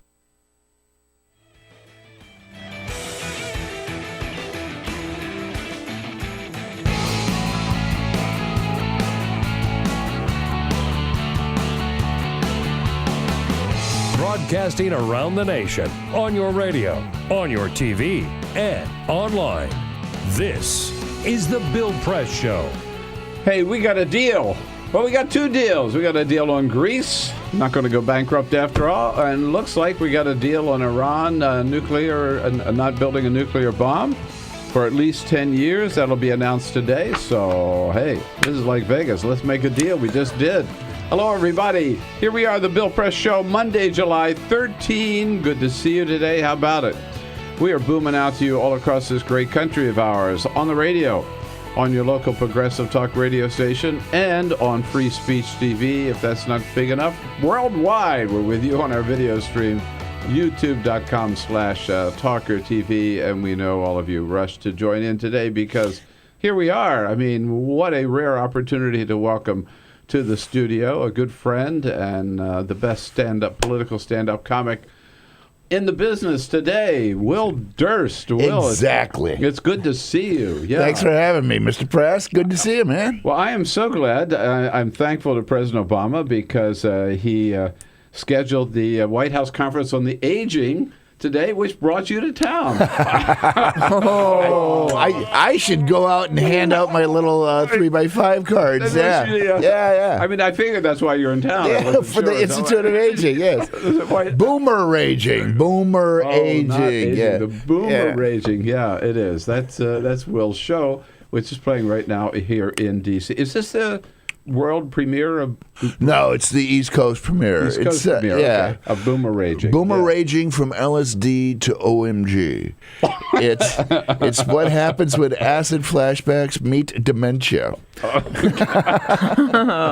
You're not old enough. You're not old enough. But I'm talking about the baby boomers. I mean, you Gen Xers. You've been through that entire cycle. Is that it? From hi-fi to Wi-Fi, yeah. Dropping acid at the first Grateful Dead concert, and last week they were dropping antacid at... Don't call it the last Grateful Dead concert, because I don't believe it. Oh, I do. They're tired. Really? You think oh, it's done? Man. How many farewell tours have they had? Well... They did one right after Jerry died. Yeah. And then the other ones went out. So they got 18 different configurations. Yeah. I know. Yeah. But this was, and they made $120 million on that.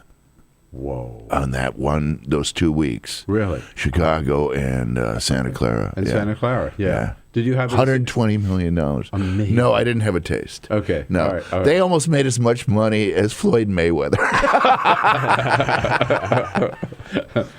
Our son David and his wife Hez went to the one in Santa Clara. Oh, yeah? Yeah.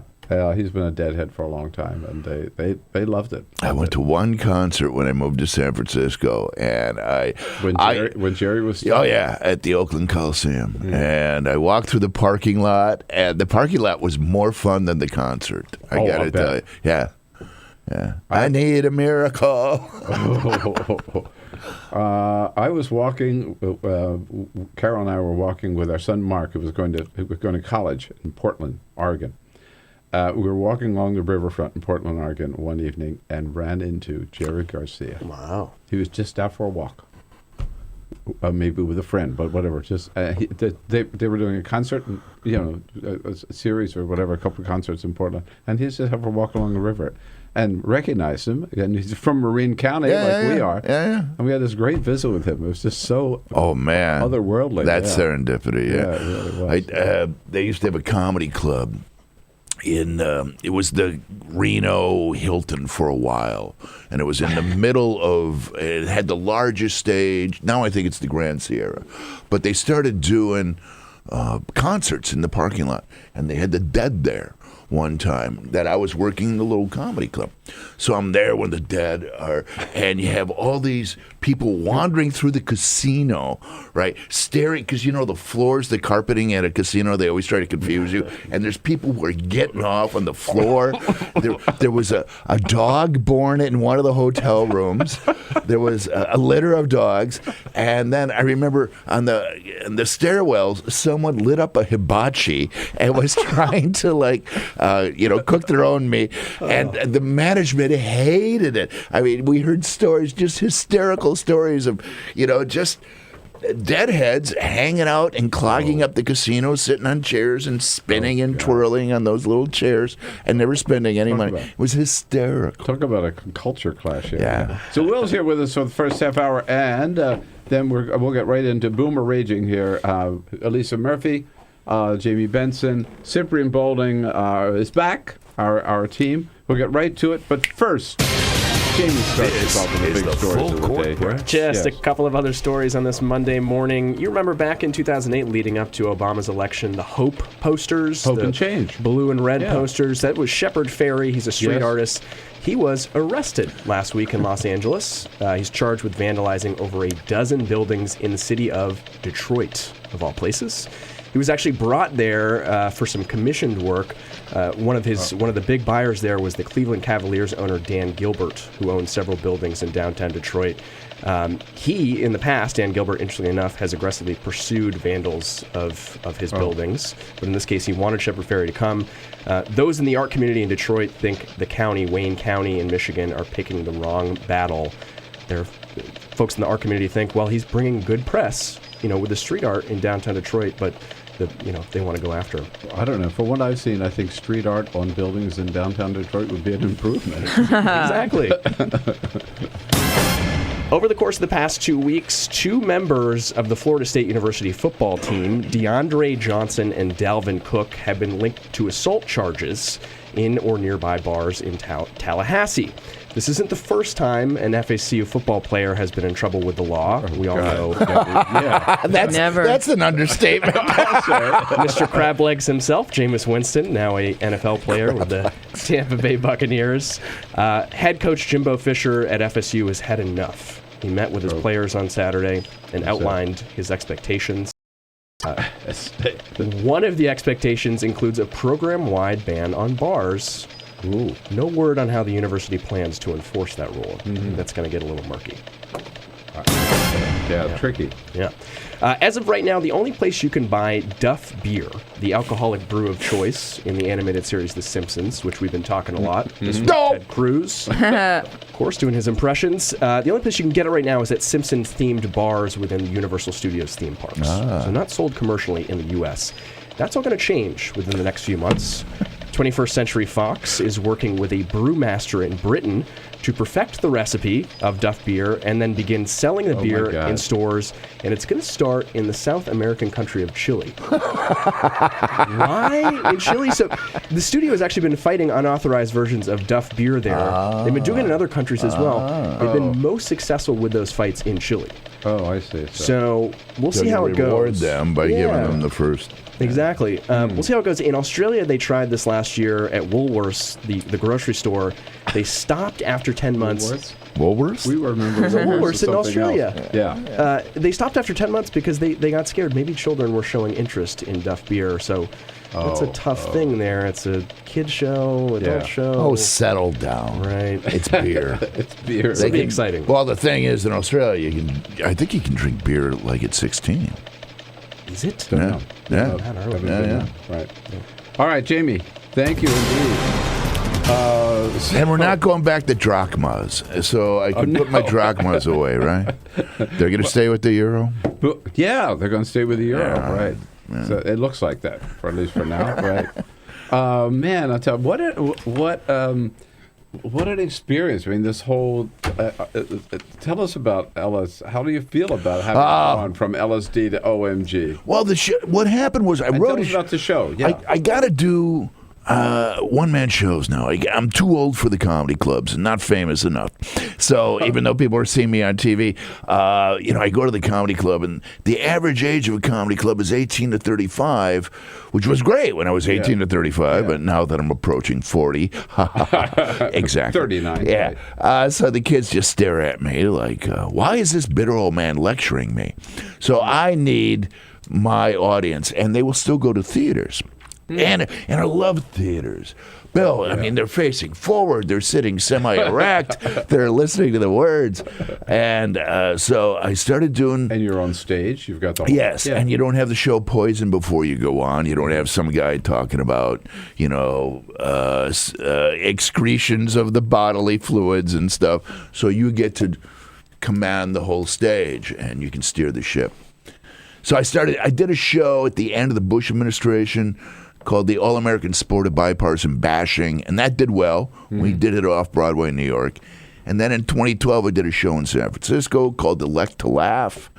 And then on November 7th, that evaporated. Nobody gave a rat's ass about Rick Santorum or Rick Perry or Rick Gingrich or any other Ricks or Dicks that were running. Because you remember that. 2012. I mean, my God. Yeah, only to be surpassed by this year. 2016. But the thing is, in 2012, everybody led the polls at one time. Yes. Sarah Palin led the polls. She never ran. Chris Christie led the polls. He never ran.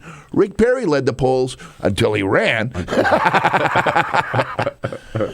And Herman Cain led the polls. He did. And Rick Santorum did at the very end. The very end. Too late. He finally and it turns out he won Iowa. Yes. He won Iowa, but they hushed it up for 2 weeks until it didn't matter anymore. Oh yeah, you actually won Iowa. So Donald Trump is leading now. Yes, exactly. Right. Last poll Friday. He was number one. 4 points over Jeb Bush. And they're going to try to keep him out of the Fox debate, I bet. Well, but I don't think they can. I don't think they can. Not with the parameters. No, right. If he's in the poll, in the top 10, and if he files his financial papers, which he says he's going to do, and he's going to prove that he's even richer than people think he is. Do you remember, when was it, 88, that Pat Schroeder got in? And to the Democratic, and I think it was 87, so it was the year before the 88 nomination. But everybody went crazy and called it Snow White and the Seven Dwarfs. Remember the Seven Dwarfs? Yeah. Dukakis? Well, what do you call this? 17? They got 17 now. Because Jim Gilmore just got in, the Virginia ex-governor. Yeah. 17. There's no joke about 17. You can't do dwarves. You can do one more, and they can have two baseball teams that can play against each other. We've never seen anything like it. No, it's crazy. And they're all dark horses. There's not. I mean, there's not a prohibitive favorite. Right. So the new show you wrote to reflect not just 2016 politics. You can talk about anything you want, I'm sure. Not just 2016 politics, but the whole. Well, the show, the Boomer Raging show, I wrote because I'm going to write a show next year about the election and the campaign and stuff. But I needed a show to do, in between. Yeah. Because I'm not like Jon Stewart or the guy on HBO. I mean, they're great at what they do. They're really, really good. And there's other comics. But you look at the end of the show and the writers on their staff, and they have 14 writers working 10 hours a day, 6 days a week. Every day, right. Yeah, they're the Walmarts of political comedy. I'm a small boutique in Soho. I'm hand-stitching every joke. So I'll come up with an hour 15, hour 30 show next year. Yeah. And this is a 90-minute show. The Boomeraging show, yeah. My theory is if I get the right audience, I could do the same show over and over and over, and it will always seem fresh But to I them. read this review in the D.C. Metro Theater here by this young woman, Katie Bogdan, I guess her name is, and she's a millennial. Yeah. And she said she was the youngest person in the audience, and she loved the show. Yeah. Yeah, well, and loved you. I'm doing the Fringe Festival here, the Capitol Fringe Festival in D.C., and I got 2 more shows. I got Tuesday and Thursday, and I'm way north. I'm by Catholic University.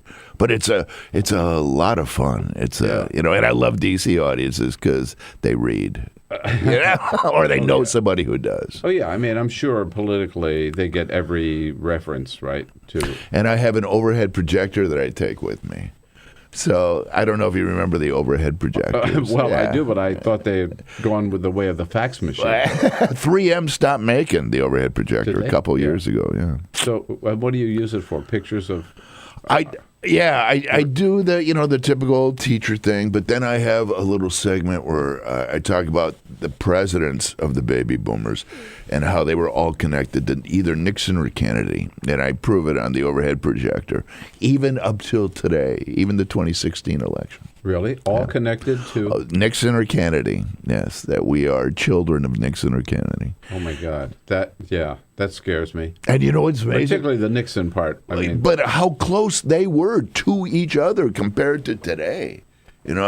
Kennedy was kind of, a bit of a conservative liberal. And Nixon, you could get away with the stuff Nixon did. The EPA, he went to China. Incredible stuff. Right. Yeah, more on the presidents that I think it's your take on the presidents you have lived under, right? And what they all might have in common too, this Kennedy-Nixon thing and the 2016 field with Will Durst. Great opportunity to have him here in the studio with us. You don't have to turn around. You've got cameras everywhere you look. Jesus. One more in back of you don't see. We'll be right back. Hey. Give us a call at 866-55, whatever the number is. What are we? This is the Bill Press Show. This is my computer. This is your computer. Let's go on the internet. Let's go. Click it. Yes. Okay. I cursor in between the R and the E. Pressing dot, I want you to just push the period. She's gonna love me all over again. That's it. Jamaica, here you come. Here we go. Good job. Thank you. And I did it by myself. Feel smarter. So, I'm kind of new here, but I've noticed a trend. My human does this funny thing where she goes around and gets all my toys, and then she hides them in that basket by the door. But it's always the same basket, and it's always in the same place. And then she acts so surprised when I find them, but, she's putting them in the same basket. Again. It's like, hello? That's where you put it last time. You were the worst at hide and go seek.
So, same time next week?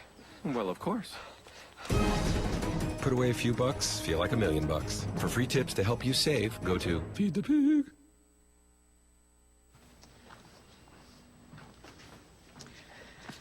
All right. I know this isn't any fun to talk about, but we should. Okay. So who's going to do what? I'll pack the dead batteries. Great. I'll only put what I don't need into a duffel bag. Perfect. That's totally unhelpful. No problem. Meanwhile, I will try to comfort everyone by speaking in a calm voice. And I'll try to get the generator going without any gas. Oh, let's not forget the cell phones, which probably won't work. Right. And who is going to handle supplies? I can forget to do a list for us. Thanks, pal. Well, I think we couldn't be any less prepared. I'm proud of you guys. Talk to your kids about who to call, where to meet, what to pack. Visit ready.gov/kids for tips and information. Hey, thanks for stopping by. You know, I followed your character since the first episode. I'm a big fan. Big fan. Thank you. And listen, your storyline, it makes for incredible TV drama. Thing is, your drug use is very adult content.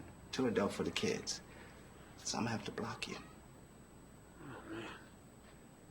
Yeah. Well, have a good one. You're a nice lady.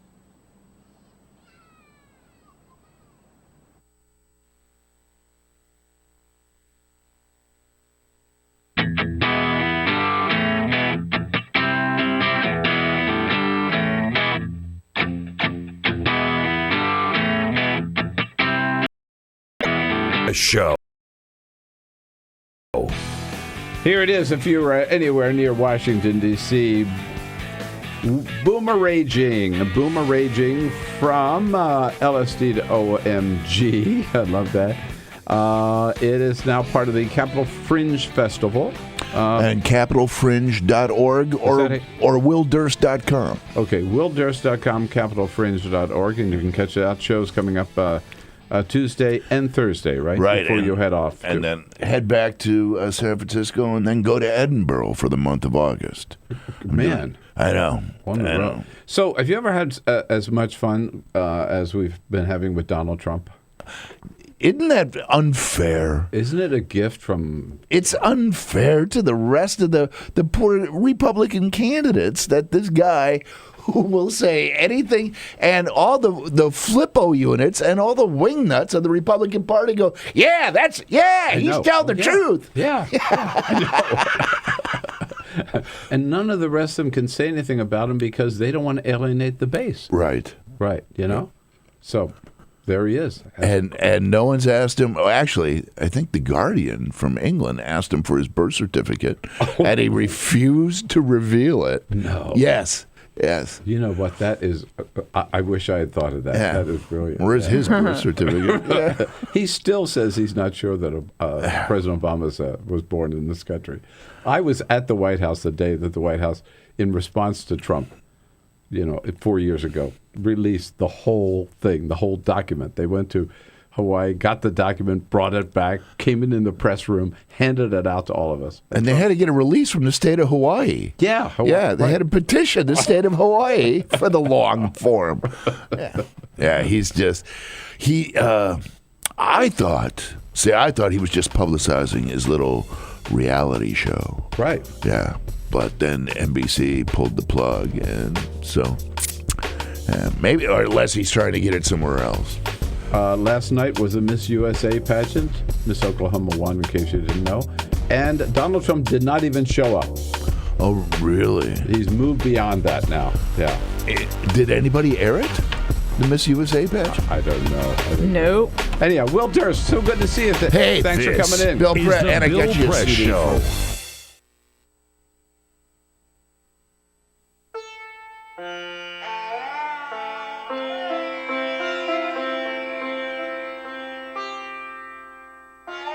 They called her Little Sanju. She was born in a village at the foot of the Himalayas, the smallest of 7 brothers and sisters. My family was very poor. To get by, we raised cows and we made small things for tourists out of bamboo. But we were always hungry, and no matter how hard he tried, my father was always in debt. When I was 11, my father told me I had to go to work making carpets. I had to leave with a man who took me to the carpet factory.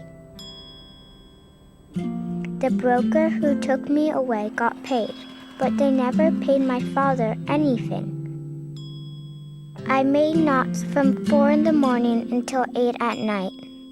There was never a day off. I was always hungry. I cut my fingers while weaving and had to weave with cut fingers. My hands began to look like my grandmother's. I cried every night. I thought the rest of my life would be only this. It takes 1 million knots to make one 8x10 rug. In the 1990s, 1 million children were enslaved making carpets in South Asia. Then a hero entered the picture. It was you. If you knew how these carpets were made, you would no longer think they were so beautiful. And if you could choose a better rug, your buying power could end child slavery in the rug industry. From that simple idea, Goodweave was born. Here's how it works. To earn the Goodweave label, companies agreed not to employ children. Goodweave makes sure by conducting surprise inspections. When children are found, Goodweave helps them. 2 years ago, a Goodweave inspector named Grona found me in the factory. When I saw him, I was scared, but Grona put his arm around me and told me it would be okay. Grona took me to Hamrogar, a home for rescued carpet kids run by Goodweave. I'm the first person in my family to ever go to school. Today, thousands of children like Sanju have been educated and rescued by Goodweave. And because you chose the Goodweave label, 3/4 of those million children weaving carpets are now free. And Sanju, with Goodweave's support, she's able to attend her village school and live at home where she belongs. Now that's a beautiful rug that tells a beautiful story. Stand with Sanju. Insist on the Goodweave label.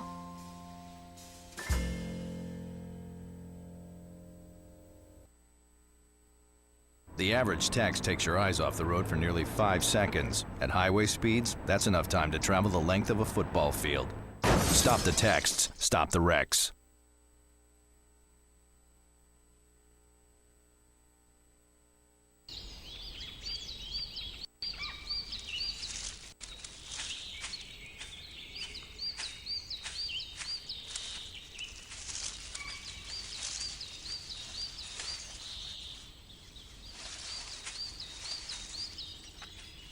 At Earth Justice, we defend the environment in the courtroom.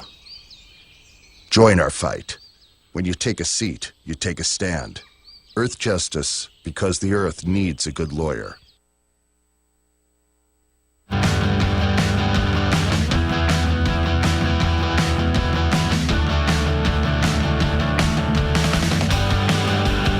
Connect with The Bill Press Show on Twitter. Follow us at BP Show and tweet using the hashtag WatchingBP. This is The Bill Press Show. Here we go now, 33 minutes after the hour on a big Monday, July 13. Welcome to the program and thank you for joining us. It's the Bill Press Show live from Washington, D.C. on your local progressive talk radio station, on Free Speech TV, worldwide on our video stream TawkrTV, and brought to you today by AFSCME. Yes, the largest public employee and healthcare workers union in the entire country. Good men and women of AFSCME under President Lee Saunders. Make an American, and you can find out more at their website, AFSCME, AFSCME.org. The word is that we should have an announcement from Vienna this evening, and probably from the White House, if it's good news, that a deal has been reached between the P5+1, the United States, and our partners with Iran, for Iran to put its nuclear weapons building program aside for at least 10 years. That's what the rumor is, in return for lifting of some of the sanctions. Niall Stanage is associate editor of the great newspaper The Hill, joins us here in studio. You've been looking at this, Niall. President Obama said he would walk away from a deal if it was not a good deal, right? He would not take any bad deal. So what do we know about this deal so far? Well, what we know is basically to do with what are the remain contentious in this deal. One of those is the extent to which the United States or its partners can inspect Iranian facilities. That's a big The verification issue, right? The verification issue. Has that been resolved? Or well, it's all very mysterious at the moment. I mean, we assume that most things are on the point of being resolved because we expect an announcement, and we expect that announcement to be a positive one. But I certainly, that was one of the major sticking. And are there others? Yeah, there are. I mean, one of the other issues that the Iranians want badly is the lifting of an embargo on conventional weapons. Right. Now, that, I mean, of course, it depends what perspective one's looking at it from. They say that, if they sign up to this deal, they're as legitimate as any other country. Why can they not do things that other nations can do? The United States and many of its partners are worried about the consequences of that embargo on conventional weapons is really, and a United Nations, my understanding, it's the United Nations embargo. It's not really hasn't been part of the nuclear discussion. Right, exactly. That's the kind of key point, at least as I understand it, that it is somewhat of a side issue, but the Iranians, as any negotiating team would, are trying to leverage what's going on at the moment to lift that embargo. Right. Two other issues that, for sure, among many, many other issues on the table.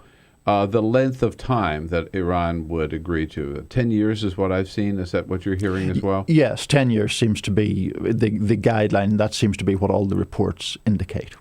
And Secretary Ernest Moniz, the Secretary of Energy, who has been there by John Kerry's side throughout the whole thing, he told us in the briefing room at the White House a month or so ago, after they completed the framework and he came back, but he said, if we get 10 years, in effect, 10 years is forever, because by that time, we will all have kind of moved on. He said, don't worry about the 10 years. 10 years is... Yeah. And, of course, it could be extended. Right. Doesn't mean at the end of 10 years they'll have a nuclear bomb. Right. No, absolutely. It's, as I understand it is to pause the progress toward a nuclear bomb for 10 years. So therefore, at the end of that point, they'd be where they are now. And then the other issue, of course, is when do we lift the sanctions against Iran? Is it is it progressive, a few at a time, or I understand the Ayatollah wants them all right away at once. Right. Yeah. Right. Yes, absolutely. The Iranians argue that if they go for this deal, that those sanctions should be lifted immediately. Obviously, the other side of the negotiation, whether it's the United States or other partners, are not particularly enthusiastic about that. But they may. I mean, who knows? We don't know what is being agreed. There's the whole other dimension of this, which is Congress, of course, has... I wanted to get to that, right? Sure. Right. So let's assume, and they have... The word is leaked out. Expect a big announcement tonight. Right. You and I know the process well enough. They would not have leaked this out unless they expect it to be a positive announcement. Exactly. I haven't seen anything on the White House, schedule yet that the president will make this announcement. But I imagine if there's a deal, John Kerry will have something to say in Vienna, but President Obama will also have some comments from the White House, maybe sometime this afternoon or this evening. And then it goes to Congress, which now will have 60 days, not just 30 days, because they didn't meet the first deadline. What are the options in front of Congress? Well, the options are essentially accept it or reject it. But the key, I mean, it's a take it or leave it. Like the trade deal, right? Right. Vote up or vote down. Exactly. Yeah. Because, I mean, for, I think, understandable reasons, which is that you can't negotiate something that goes into all this minutiae with so many sides and then have Congress start picking it apart out line by line. But the key point is that there would be a 2/3 majority needed in order to thwart this agreement. They would need to get 67 no votes in the Senate to stop it. Now, we can talk more about, I mean, that's not impossible by any means, that could happen, but it obviously depends. But it's tougher. It will be tougher for the opponents to round up 67 votes. Yes, absolutely, because assuming all Republicans voted against it, you would still need 13 Democrats to vote against the president. Right. So really, as with so many negotiations, the devil is in the details. And we will, Congress then, once the announcement is made, Congress will have a time over the next 60 days. As Josh Earnest has explained to us a couple of times at the White House, the 60 days was allowed for, presuming that for 30 of those days, they're going to be on vacation anyhow. Right. And they're not going to spend their time at Rehoboth or Atlantic City or wherever reading the Iran nuclear deal. Well, that's definitely the assumption. I mean, the one thing that advocates of a deal were worried about was that would 60 days, even if 30 of them were vacation days, would it give opponents more time to sort of stiffen opposition to it? Yeah, right. And so what is the impact of this, do you think, on the region and on the world? Well, I mean, clearly... What's the importance of it? Clearly, Israel doesn't like it, or at least Prime Minister Netanyahu has been very much opposed to it. He says we're all caving in, we're selling out. Right. Of course, he hasn't seen the deal. Exactly, but he's decided that that's happening anyway. Now, I mean, from the Iranian point of view, obviously their economy would benefit considerably from a lifting of sanctions. I mean, it has all sorts of economic problems. One of the key issues, though, is how this would all affect what's playing out in Syria at the moment and the alliances that Iran has with other forces in the Middle East. Right. And the administration's belief is that with Iran, as a result of this deal, Iran could become somewhat of a partner with the United States, as impossible as that seems to imagine, in the fight against the Islamic State. Right, exactly. I mean, this is the old, yes, quite an appropriate Middle Eastern phrase about the enemy of my enemy is my friend. That has been a kind of a principle in a way in the Middle East for a long, long time, and that could, I mean, not to the extent that the United States and Israel become, or the United States and Iran become close allies, but they could have strategic common interests, I think. And let's not lose track with all the complications that the end goal here is, of everybody involved, is that Iran shall not have a nuclear weapon. Yes, exactly. That's the whole purpose of it. That's the whole objective from the United States point of view. If that is achieved, one would have to say that's good for the planet, right? Yeah. It's also good for President Obama. This becomes an important legacy issue for him, doesn't it? Yes, absolutely. I mean, obviously he has looked to foreign policy in a number of areas. We've had the Iraq War, the Afghanistan War. Those are messy and complicated issues in their own way. I think a deal with Iran would elicit some congressional opposition and some opposition within the Democratic Party, but it would nonetheless be a major achievement to point to.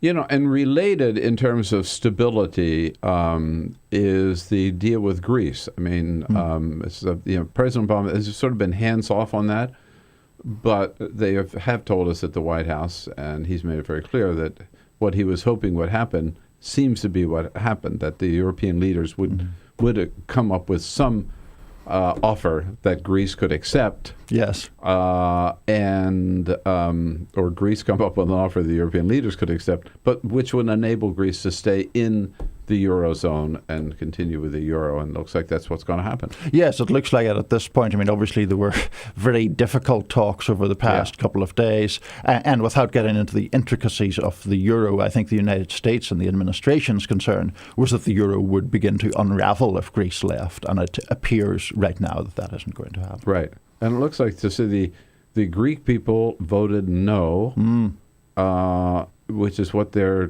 prime minister wanted them to vote, and then he ends up accepting a deal which was basically what they had rejected. It was extraordinary. I mean, I've never seen anything like that happen. To call basically a flash referendum, win it, and then sign up to the thing that had been rejected. Is an entirely bizarre political maneuver to my mind. So he's been following the Iran nuclear negotiations, but Niall Stanage's main focus has been the build-up to 2016 on the part of both parties. We've talked a lot about the Republican candidates and Donald Trump this morning. Let's take a look at the Democratic side with Hillary Clinton poised to give a big speech today on the economy. We'll be right back with Niall Stanage from The Hill, associate editor, thehill.com, and you know our number, 866-55-PRESS. This is the Bill Press Show.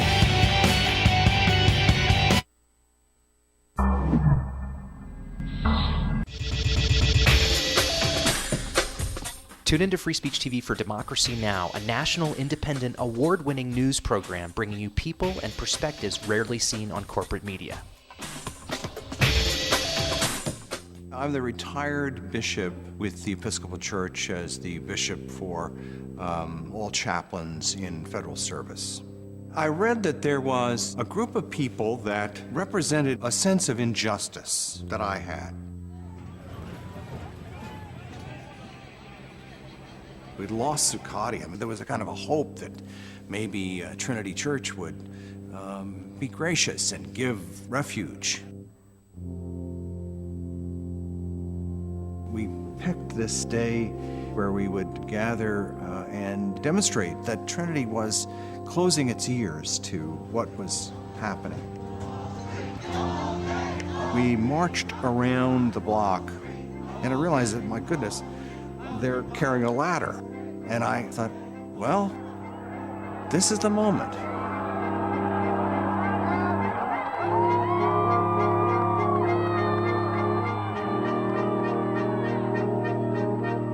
You could feel a spiritual presence. You could feel a certain something.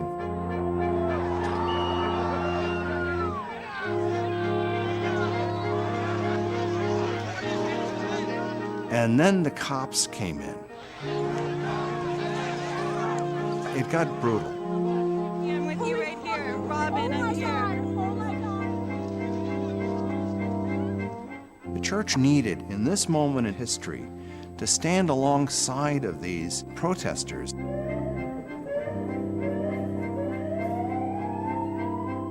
truth of Christ is found in the pews, is found in the institutional church, but it is also found in the streets. It's found in the honesty and the integrity, the insistence of people that you find in Occupy Wall Street.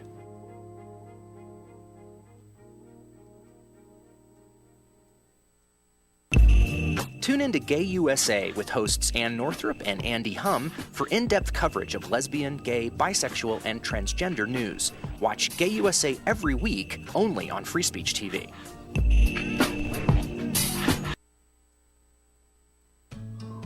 You wouldn't let money just blow out of your house. So when your AC or heater is on, make sure the doors, windows, and fireplace flue are shut tight.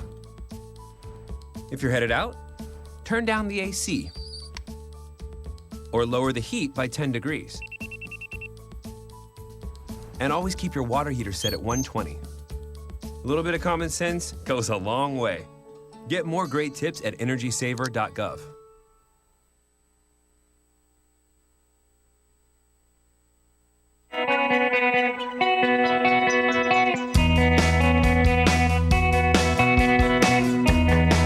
On your radio, on TV, and online.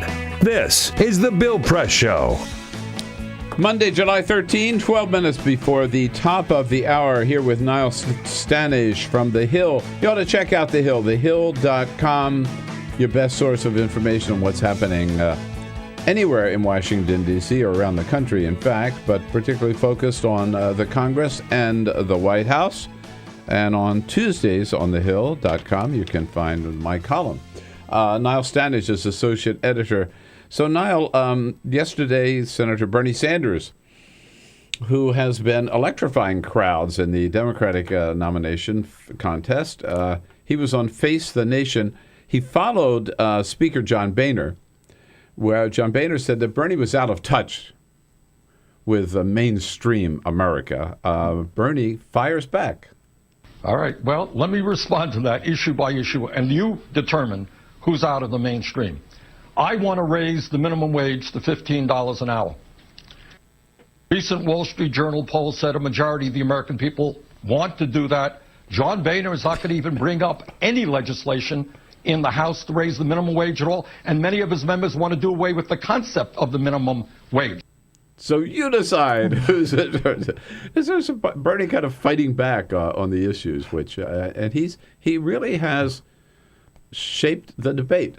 He has. No, absolutely. I think that one of the things that has happened is that, to be fair to him and to the clip you just played, a lot of the issues that Bernie Sanders has been talking about for years have actually become more popular and more part of the mainstream discussion. Now, I don't think he can necessarily claim exclusive credit for that, but the support that we're seeing for him this time around is I think, evidence of that pattern. He is the same today in terms of policy that he was 40 years ago. Right. These are issues he has always championed. Right. Which it's naturally for him. Comes naturally. It does, yeah. And there is an authenticity about it, and there's a conviction about it. And I think that's one of the reasons why, in terms of a left-wing rival to Hillary Clinton, he isn't the only person competing for that niche, but he's the massively dominant figure within it, and other people, and particularly Martin O'Malley, have not really gotten any traction at all. Right. Could he possibly win the nomination? It's difficult to see Bernie win the nomination. I do think that he could win potentially in either Iowa or New Hampshire. Iowa, which has a particularly liberal Democratic electorate, New Hampshire, an adjacent state to his home state of Vermont. But it's very difficult to see him going all the way to the nomination still, I think. If he continues to do well, do you think that might inspire or trigger Vice President Joe Biden to get in? Honestly, I don't really. I mean, I think Joe Biden, although he is populist in tone, is more identified with a kind of center-left element in the Democratic Party. Bernie Sanders is adamantly and proudly a representative of the left, calls himself, as you know, a socialist, democratic socialist. So I don't think they're really of the same type, but I do think that a successful Bernie Sanders run could prepare the ground for other people to, at all levels of office seeking, to adopt that kind of a platform. And he certainly has already had, as we've said, an impact in shaping the debate. Hillary Clinton, who is clearly the front runner, no matter how well Bernie has done, is giving a speech of her own today, where we are told this is a speech on the economy, her economic platform, where we're told she is going to totally embrace economic populism and kind of the message of Bernie Sanders and Elizabeth Warren. Is that going to be her campaign theme as well? Hillary Clinton's campaign so far is interesting because in many of these issues, she has adopted the rhetoric of Bernie Sanders or Elizabeth Warren, or the tone that those people use. But I think a lot of liberals and progressives are still waiting for more specifics. Even when she launched her campaign, she talked about level playing field and things of that nature. Right. She said the deck is stacked. Still stacked against those people. In favor of the people at the very top. Right, exactly. Now, the question is, what is she proposing to do about it? Bernie Sanders, because he has the long experience that you've just mentioned, has various proposals saying this is what I'm going to do to make college free, to, rein in Wall Street, etc. And we'll see what Hillary Clinton has to say in those regards. Yeah, and I guess the message is whether economic populism as a theme is a winning message for 2016, not just in the primary but in the general election. And Bernie is saying, I just read his interview in the Nation magazine. You might read it if you haven't already done so, where Bernie says that the American people are more disaffected, if you will, than people think. That they really are ready for major change in economic direction. Yeah, I think he's right. I think that is true. I think that is definitely building, and certainly over the 12 years that I've lived in the United States, that has become much more apparent. And I think, quite frankly, there are, even within that relatively short space of time, the segment of the population that is struggling has increased very sizably. And so that in itself creates an atmosphere or a readiness for more significant change than it would otherwise be. People are ready for it, and Bernie's delivering the message. We'll see what Hillary says today. Niall Stanage, so good to catch up with you on so many fronts. Always a pleasure. Thanks, Niall. Thanks for coming in. Don't forget, check it out at thehill.com. Parting shot coming up next. This is the Bill Press Show.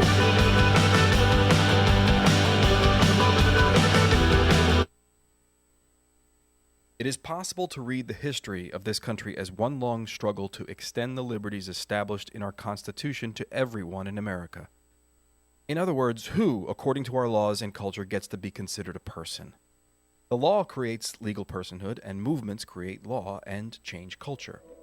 So, how have the courts passed laws to shape our culture?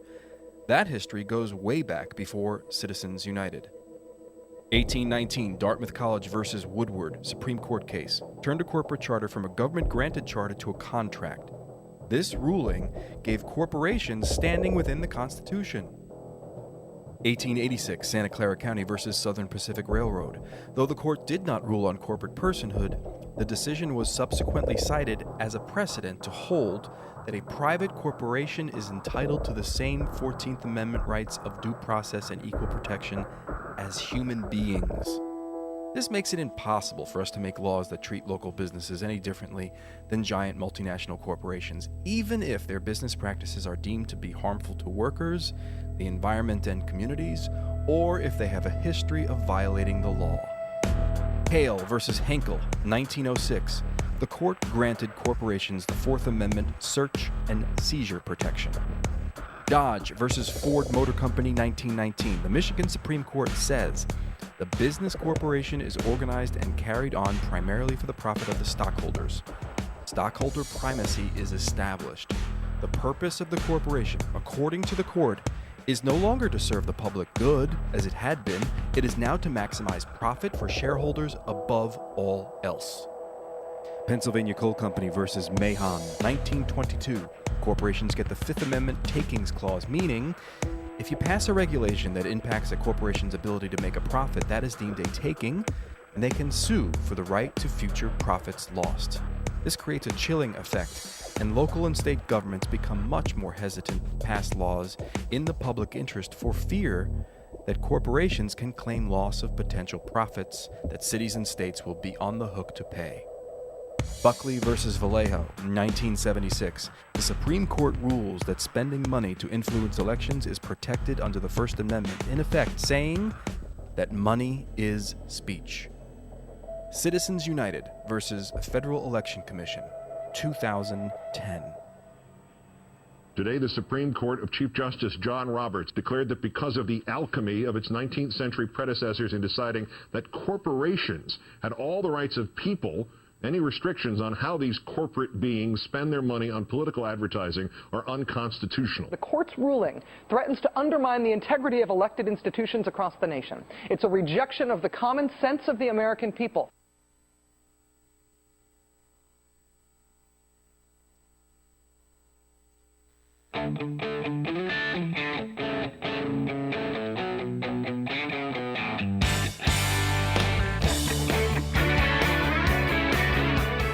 The Parting Shot with Bill Press. This is the Bill Press Show. Well, they used to laugh at Donald Trump, but they're not laughing anymore. They're quaking with fear because the latest national poll shows Trump #1 among Republican candidates for president, 4 points ahead of Jeb Bush. And that has his fellow Republicans terrified. But no matter how obnoxious his comments, notice Republican parties haven't repudiated Donald Trump for one good reason, because so many Republicans agree with him. He appeals to the extreme party base. And you know what? His fellow candidates, Republican candidates, haven't repudiated him either because they're just like him. Every one of them, like Trump, opposes immigration reform. Every one of them blasted the Supreme Court decision on same-sex marriage. And every one of them doesn't believe in climate change. In other words, there's no difference between Donald Trump and all the rest of them, except that he's got a bigger mouth. That's it for today, folks. Come back and see us again tomorrow. This is the Bill Press Show.